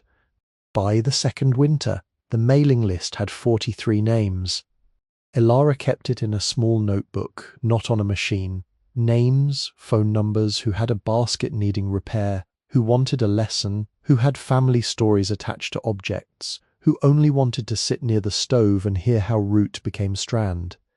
She did not teach everything, not because she was ungenerous, but because Sana Margaret's letter had been exact. Some patterns were for teaching only, some were not to be sold, some required permission from people and histories. Elara was still learning how to approach with humility. When she did not know, she said she did not know. The sentence became easier with use. In March, the teenage boy returned. Caleb had come first the winter after the windows, riding a red Schwinn bicycle too small for his height and carrying a splitting maul across the handlebars as if that was sensible. His mother had sent him, he said, because his grandfather had once known the woman who kept the basket shop. He split kindling badly the first week, better the second, and by spring could stack wood so rain ran off it instead of into it. Now he arrived with a package wrapped in a brown tarp and tied with baling twine. He was taller than before, all wrists and elbows, with hair falling into his eyes and sawdust caught in the sleeve of his jacket. He stood outside the shed door and cleared his throat like someone preparing to testify. "My shop teacher helped," he said. "With what?" He unwrapped the tarp. Inside was a wooden sign, hand-carved from cedar, the letters deep enough to hold shadow. The top line matched the old sign's plain lettering, respectful and imperfect in a way that made it more human than machine-cut work. Beneath it, smaller but clear, he had carved 2 words: daughters. Elara looked at the sign for such a long time that Caleb shifted his weight twice. "It's plural," he said finally, "because my mum said it should be." Elara touched the carved ampersand. The wood smelled faintly sweet where the cut was fresh. "She is right. I can hang it," he said quickly, "if you want. I brought screws. Stainless. Because Hollis said not to shame the building." She smiled then, and Caleb looked down at his boots as if the floor had suddenly become interesting. Together they set the sign beneath the old one, not replacing what had been, only answering it. Caleb held the ladder. Elara marked the holes. He drove the screws slowly because the cedar was soft and because he had learned that old buildings disliked haste. When they stepped back, the front of the shed read differently. Espiorus root. Baskets. Repair. Teaching. Daughters. Plural. Not because Elara had children, not because she expected any particular bloodline to continue after her. Plural because daughters could be students, strangers, nieces of neighbours, women who had been turned out, boys sent by mothers wise enough to widen a word, anyone willing to receive a practice without trying to own it. That evening, after Caleb rode away with a paper bag of biscuits Doris had left for him on the work table, Elara sat down to write her own letter. She used good paper, not expensive, but strong. She sharpened the pencil first, then chose ink instead, because ink asked for steadier courage. On the table before her, she placed Sana Margaret's letter, Louise's note, Ada's wool mat, the first basket, the brass key, and the cedar disc from the hidden frame. The stove burned low. Snow tapped softly at the windows. The new sign creaked once outside as the wind found it and accepted it. Elara wrote at the top of the page, "My dear one, whoever you are." Then she stopped. There was no need to hurry the rest. A letter meant for later should not be filled with the noise of wanting to be wise. She dated the page. She wrote her full name beneath the opening. Then slowly, she began with what she knew to be true. She wrote that hunger could make a person practical in ways pride would not survive. She wrote that the first repair to a condemned house was not the roof or chimney, but the decision not to treat neglect as proof of worthlessness. She wrote that money hidden for survival must be spent like time, and time must be protected from people who confuse urgency with importance. She wrote the names of those who had helped without claiming ownership of the result. Lenora Pike, Hollis from Rainbird Hardware, Everett Sloan, Doris at the cafe, Caleb who split kindling and carved plural futures into cedar, the bus driver whose name she never learned, the woman in Tacoma with the red cardigan, the librarian in Bellingham with salmon earrings. She wrote Ada's quote because it had become truer with age. You do not force a route, you ask where it already wants to go. Then she added her own line beneath it. You do not force a life either, though grief will try to convince you otherwise. Near midnight, she folded the unfinished letter and placed it in the tin box beneath the first one, not to hide it forever, only to keep it near what had taught her how to begin. Outside, the inlet lay dark beneath winter cloud. The shore spruce stood behind the shed, holding its copper nail, its open secret, its bark grown around old metal and old weather. Inside, the work table waited for morning, the basket waited beneath cloth, the tools waited in their careful row, the money waited for someone not yet known. The repaired roof carried snow without complaint. The shed was not empty, it had been waiting, and now it waited differently. It waited with a clean chimney and mended windows. It waited with cedar shavings under the bench and root bundles hanging from the rafters.